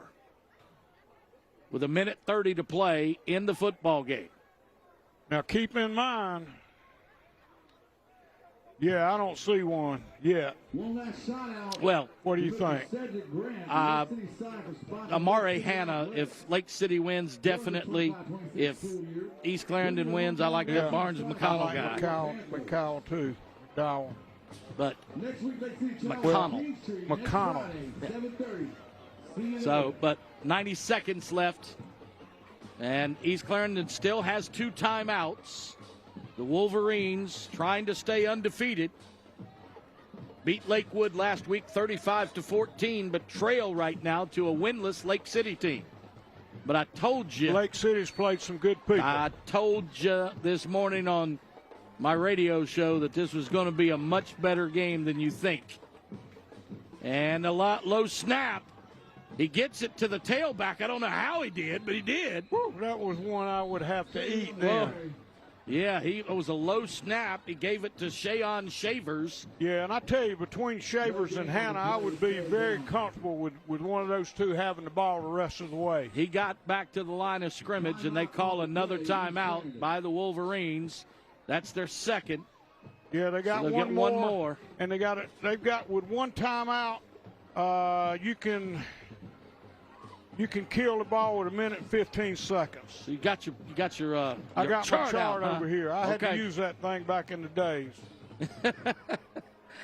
I guess I'm one of those old school guys that just kind of plays it by ear, Coach. Yeah, that's why you. I didn't win many. That's why you're so good at math, baby. I was not good at math. You're exactly right, and that's why I always that people say, and you can attest to this better than most, that 12 inches from assistant coach's seat to head coach's seat is about a half a mile long, ain't it? Oh, you got that right, and you don't know it until you get there. You get there. Well, you know what the chart's telling us right now, that on Lake City's behalf, when you have the ball, you can burn. Well, here's 1:17. And when they got one timeout, you can burn 1:15. You know what? Hannah probably did the smart thing by going down right there, because they got to use their final timeout. Yeah, make them use it now. Use their final timeout with ball on the 1-yard line, and then with 1:10 to go. With no timeouts, when the opponent has 0 timeout. Now they have no timeouts. They can run this play and probably. Problem is, though, Coach, it's 4th down. They either got to score or give them the ball at the 1-yard line. I wasn't keeping up with the down, Al. Yeah, you surprised me there with your adeptness. I'm on top of it, Coach. You're thinking all night. Yeah, 4th down at the 1-yard line, 4th and goal. So East Clarendon. I think that it looks a little longer than that, Al. It looks like about the 2, maybe 2.5. Maybe it is on the 2. So it's not an easy get for them. But I'd rather be in their position than East Clarendon's for sure. I'd rather be on the 2-yard line. What East Clarendon's got to have happen, they got to get a definite stop right here and then make a big play. Going in that direction at the 2-yard line instead of the other way around. And we know Lake City's not going to kick it, because you got to keep in mind now this is still a 6-point game. Yeah. Well, if Lake City scores here, it's pretty much over, because Yeah, no They'd need question 2 about possessions. that. No question about it. But we'll see what happens. Hannah's got him back out there. That's why they play the game. He's got Shayon Shavers to his right. He's got Jermaine Pickett and Anthony White to his left. And on the near sideline is Jalen Cockfield. 4th down. Goal to go on the 2. Quarterback keeps it himself. I think he got taken down. I don't think he made it. He did, and the clock is going to stop because of the changeover. We still got a minute on the clock here. Yep. So, hey, got to play defense, baby. Hey, telling me you got a chance. I thought it looked like he had it. Look right there, and I tell you what, you got to give the big man a plus on that. Jalen Barron, because he really closed and came down hard. Otherwise, it was a touchdown. So, here we go. Wolverines, you got a chance. They got a chance. A minute and 8 seconds to go 98 yards. I don't like it, but they got one. What you're seeing is some depth in their coverage. And the quarterback, maybe holding in the end zone, and he's taken down. It's a safety. That'll do it. Safety in the end zone. And that was big Amon Gavin White. Chandler on the safety. Got the safety in the end zone, so we'll give him those 2 points. And you can see him coming off the edge right there. Looked like 2 or 3 holds. He looked like he was down. Wait, that was that was actually 45. That was Amon. Yep. Amon Chandler. You had it. I was starting to guess my man here, and he got me straightened out, Coach. So 2-point conversion, or the 2 points on the safety, gives it a 22-14 lead, and they'll get the football on the safety. Yes. And they can run the clock out because East Clarendon has no timeouts. All they need to do is take possession of the ball. Now, you can count on the ball being squibbed around somehow. Yeah. They got to kick it. They're probably not going to punt it deep. My guess is in this situation, you're going to make an onside kick. You're backed up, you're kicking from your 20-yard line. Why would you onside kick from the 20? Because you got to have the ball to win the game. Right, you got to have the ball. And that would be the only thing. So I think what I would do is I would keep somebody back deep, but I would have my crowd up there pretty close to that football. Well, do they have to punt, Coach, or who gets to make No, you can punt or kick. You can make that call. He's going to put it on the tee right here. Okay. I thought that the kicking team got the choice to punt or kick. Well, they do. And technically, I don't think they can punt off of a regular kickoff. Right, but no, they can't. On 2-point but on conversion. on the safety, after the safety, they can punt or kick. And this is a Mr. Sparky kickoff. And if it goes 10 yards, it's a free football. Yes, and that's what they're going to try to do from the 20. And I think Coach Eastep's calling a timeout. And Lake let me City tell you calls something. timeout. If there's ever a good timeout, this is one. Whoa. Because you want to make sure your guys, what Coach Eastep did then was really smart. He let them line up. He took a visual of what they were going to do with the onside kick, and now he's going to line his people up according to what they were lined up in. Well, still 59 seconds left on the clock. It's a 2-score game now. Actually, it's 1 if they can get the 2-point conversion, but they got to have the football first. East Clarendon, that is. Yeah, and that's the important thing. Like I said, a long kickoff's not going to help them, but you got to have somebody back there. And I think Lake City's alignment is par for the course. That's where they need to be. Tyler Hickson is the man all the way back on his own 30-yard line, but this is going to be an onside kick, I'm certain. And there's always a chance they pick it up and take off running with it, so you got a safety back there. Here's the kick, and it's batted around. Oh, it was dangerous. I don't know who's got that one. I thought Lake City got picked it up. Yeah, but that was dangerous. Maybe we can see that again where it was tipped up, and once it was tipped in, yeah, I can tell you that ball is not round. He was on his knees, too. That ball is not round. When it starts going all over the place, it's hard to get your hands on. I'm impressed with that. He was on his knees and came back and made a play on the ball. Dove back on it to save possession.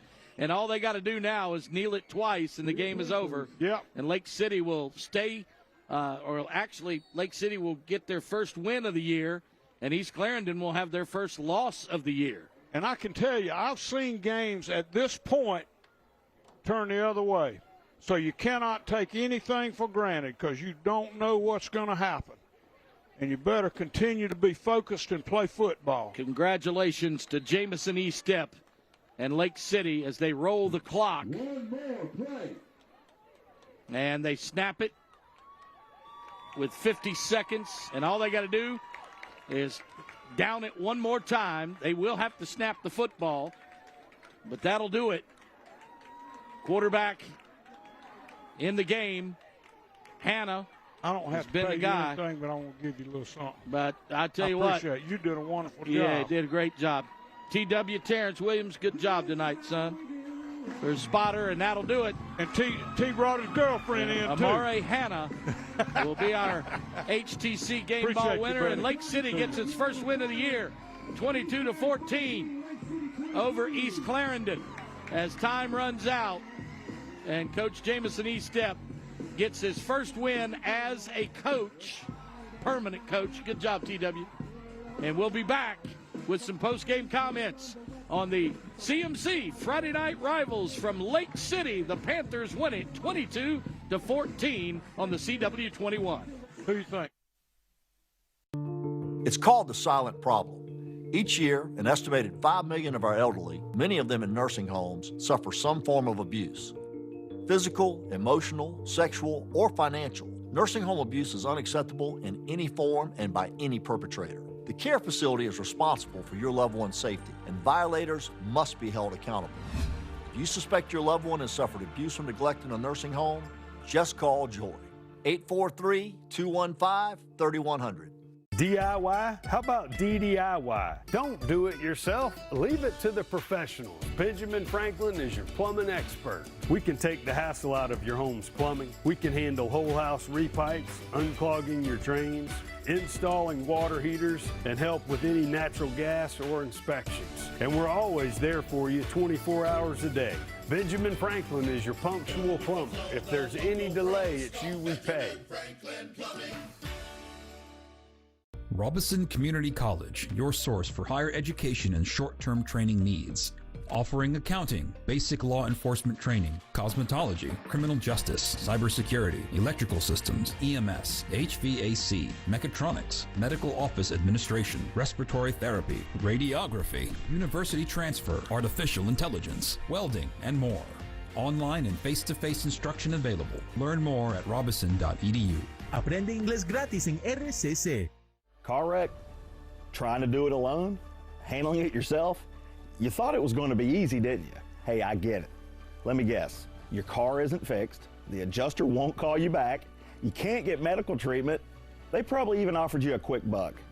Hey, what's the old saying? A man who represents himself has a fool for a client. I'm Justin Lovely, and I'm here to help.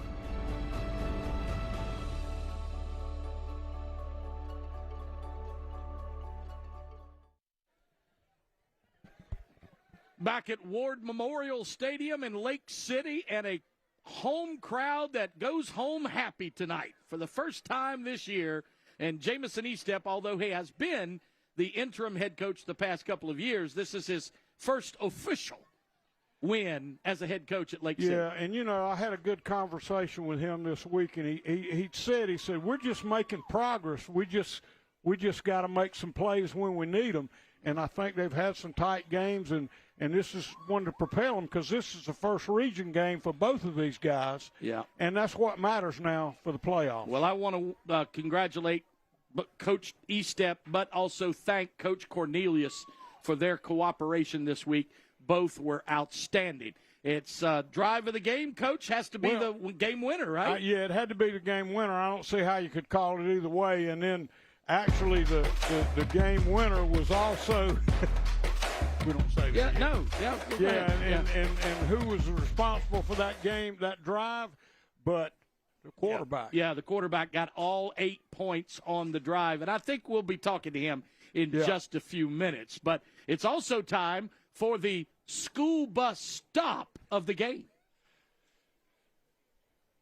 This is the school bus stop of the game. Always remember to stop when the school bus arm is out.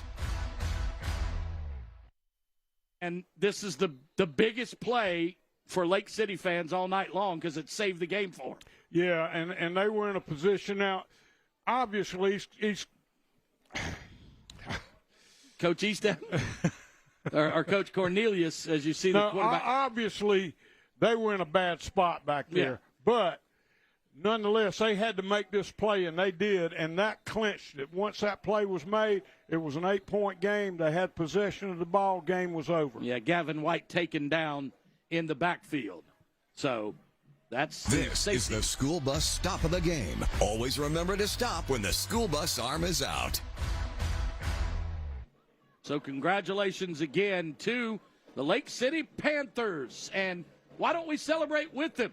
Because our buddy Rodney Berry is down on the field to present the HTC game ball and the championship trophy. Take it away, Rodney. I deem that probably the best game that we've seen all year. I'm here with Coach, and Coach, look, some folks might have came in this game counting you out. It was an undefeated team. You guys have yet to win one, but what a gutsy performance. Yes, sir. Tell me about it. You said it, gutsy. I mean, there's no other way to describe it. We got 4th and 15 for the game. Quarterback just wills his way in.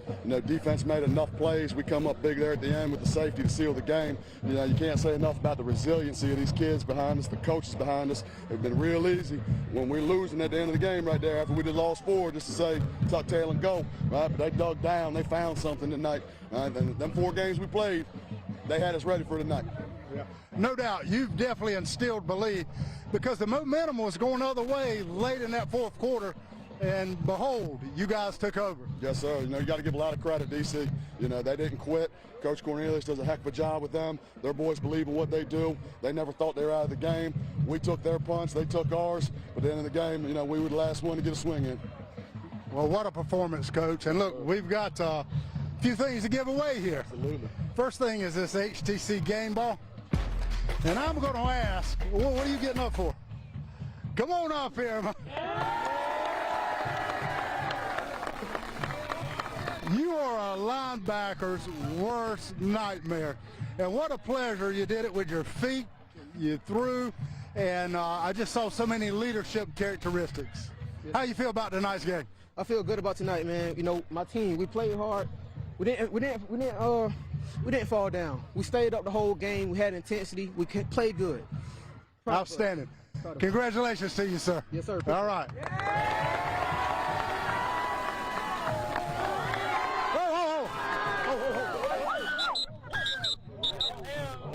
Hold up. I got an excited bunch back here, and I love it. Okay, guys, this is the Conway Medical Center championship trophy. The spoils go to the victor. Will somebody come get this? Bye to you guys. It's a happy bunch when you get your first win on TV of the year, right, Coach? Yeah, and I can tell you something. When you've been getting your butt cut in tight games and games where your kids continue to play and you win one, it's pretty sweet. Yeah, practice on Monday will be pretty nice. You got that right. Whole lot better than the last couple of weeks. You got that right. For sure. Hey, Coach, thank you. We got great news for our statistician, Paul Gable. We'll tell you about that again next week, but we got good news on him, and thank you. Praise God for that. And congratulations to Jamison Estep and the Lake City Panthers, a winner tonight. As they were down, they could have hung their heads. They were down 12-0 at the half. I tell you, I was really impressed by both of these football teams. They were both well coached. They both fought to the end. They made some mistakes. The momentum changed 2 or 3 times. It was a good game. For Paul Gable, Rodney Berry, Coach Chuck Jordan, the entire Lucky Dog Television Productions crew, and ABC 15 WPDE, thank you for tonight. Final score, Lake City 22, East Clarendon 14. I'm Alan Smothers. So long, everybody. Robinson Community College, your source for higher education and short-term training needs. Offering accounting, basic law enforcement training, cosmetology, criminal justice, cybersecurity, electrical systems, EMS, HVAC, mechatronics, medical office administration, respiratory therapy, radiography, university transfer, artificial intelligence, welding, and more. Online and face-to-face instruction available. Learn more at robinson.edu. Aprende inglés gratis en RCC. Hello, I'm Cecil Chandler. Are you a homeowner, short-term rental owner, or mobile home owner here along the Grand Strand? If the answer is yes, you should contact my friends at your insurance agency of the Carolinas. Don't wait any longer. Do it right now. We offer comprehensive insurance for every part of your life. Not only are their rates fantastic, but they offer the best customer service on the Grand Strand. Call them today, and you'll be glad you did. Remember, saving your money is what Insurance Agency of the Carolinas do best. The all-new 2026 Hyundai Palisade has finally arrived. The most anticipated 2026 vehicle is here at Myrtle Beach Hyundai. The Palisade is built for comfort and style, whether you're taking the family out to dinner or on a road trip for vacation. The Palisade is the vehicle you owe yourself to get you there. The latest tech to keep you connected and safety features to protect your precious cargo. New Palisades are arriving daily, and we're ready to show you this exciting new vehicle. It doesn't matter who your team is, you're always a winner with Myrtle Beach Hyundai. Sometimes unwanted guests show up unannounced and they refuse to leave. They make themselves at home, making life uncomfortable. But that's when you call A&I to show that unwanted guest the door and keep them from coming back. You can rely on A&I to kick mold out for good. Start your mornings with Good Morning Carolinas on ABC 15 News.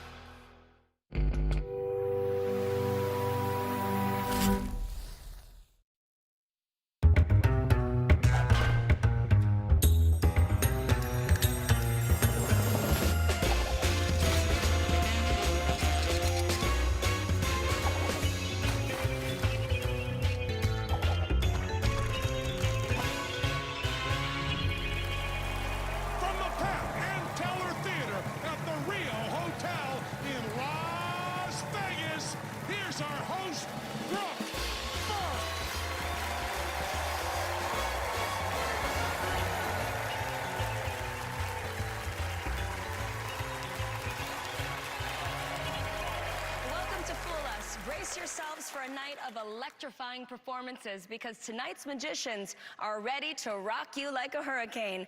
So let's crank up the volume and bring out the Keith Richards and Mick Jagger of magic, Penn and Teller.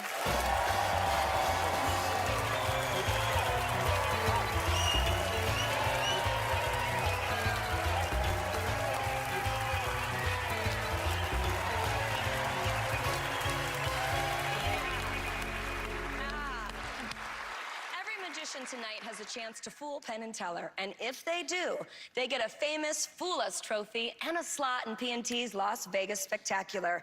Let's meet our first magician right now. I am Emily Robinson Hardy and I am 20 years old. When I finished school, I did not know what I wanted to do. Then I saw an ad for the next TV stunt magician. Yeah. So I applied. Because I love fast cars, I love high-speed driving, I've jet skied, and I've even got the scars to prove it. I even had a lesson flying a helicopter. So when I got the stunt magician job and I was told I was going to be jumping out of the helicopter, I was so excited, I was completely all over it. Or an act where I might end up pouring acid all over myself. Yes! Sign me up! Danger does not deter me. Here in Las Vegas, there's all sorts of danger and excitement. Every magician knows that the car trick that I'm going to be doing is a very big risk. It is a very scary trick to perform live in front of two legends as well. But like I said, I love taking risks. Wish me luck.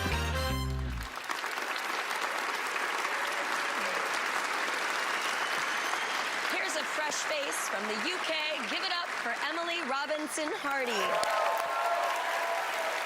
What you're about to witness is said to be impossible. This particular card trick is a version of plot within magic known as any card at any number, or as we magicians know it, ACAN. The idea of the trick is very simple. A spectator would name a playing card, so let's say the 2 of hearts. Another spectator would then name a position within the deck, so let's say 24. The magician would then pick up the deck and count down to the 24th card, and at that position would then be the chosen card, the 2 of hearts. Now, ACAN has been around since the 1700s, and magicians have created thousands of versions of this effect. But they all have one thing in common. At some point within the routine, the magician will always touch the cards. Now, the perfect ACAN is one where the magician never touches the cards, where the spectators have a free choice, where the deck is a normal deck of playing cards and there are no stooges in play. And that's why what you're about to witness is impossible. Or is it? Now, I need some volunteers from the audience, so if you don't mind helping out, can you please pop your hand up just so I can choose someone? It's okay. So, can I have the front row down there? And let's go glasses. Yes, please, come on up. So, a round of applause for our volunteers, please. Just either side of the table. Thank you. So, hello, and welcome to what I like to call the Emily Robinson Hardy experience. So, for this miracle, we are going to be using this jumbo deck of playing cards, which makes any sleight of hand incredibly difficult. So, in a moment, I'm going to be asking you to name a playing card for me. So, please get one ready in your mind, and I will be back to you shortly. I'm going to be asking you to name a position in the deck. So, that's a number between 1 and 52. So, again, if you could please get that ready in your mind, and I'll be back to you in a moment. Now, the last time I demonstrated this effect, my volunteers got a little bit freaked out. So one of them fell off their chair and the other almost choked on a peanut. So I would like to ask you both to please not react as you experience this. So, you are thinking of a playing card. Please state that playing card now. 6 of spades. The 6 of spades. And that was a free choice? Yes. No one's primed you to say that beforehand? Nope. Fabulous. And you are thinking of a number. Please state that number now. 47. Perfect. Now, what I want you to both do is keep your eyes fixed on that deck. Ensure that these hands do not touch the deck at any point. So, turning the cards face up one at a time, we are going to count to the 47th position. Now, as 47 is quite far in the deck, I'm going to ask you to go quite quick at the beginning. I'll count with you as you go so we don't lose track, and I'm sure the audience will join in with us. You ready? Yes. Please begin. 1, 2, 3, 4, 5, 6, 7, 8, 9, 10, 11, 12, 13, 14, 15, 16, 17, 18, 19, 20, 21, 22, 23, 24, 25, 26, 27, 28, 29, 30, 31, 32, 33, 34, 35, 36, 37, 38, 39, 40, 41,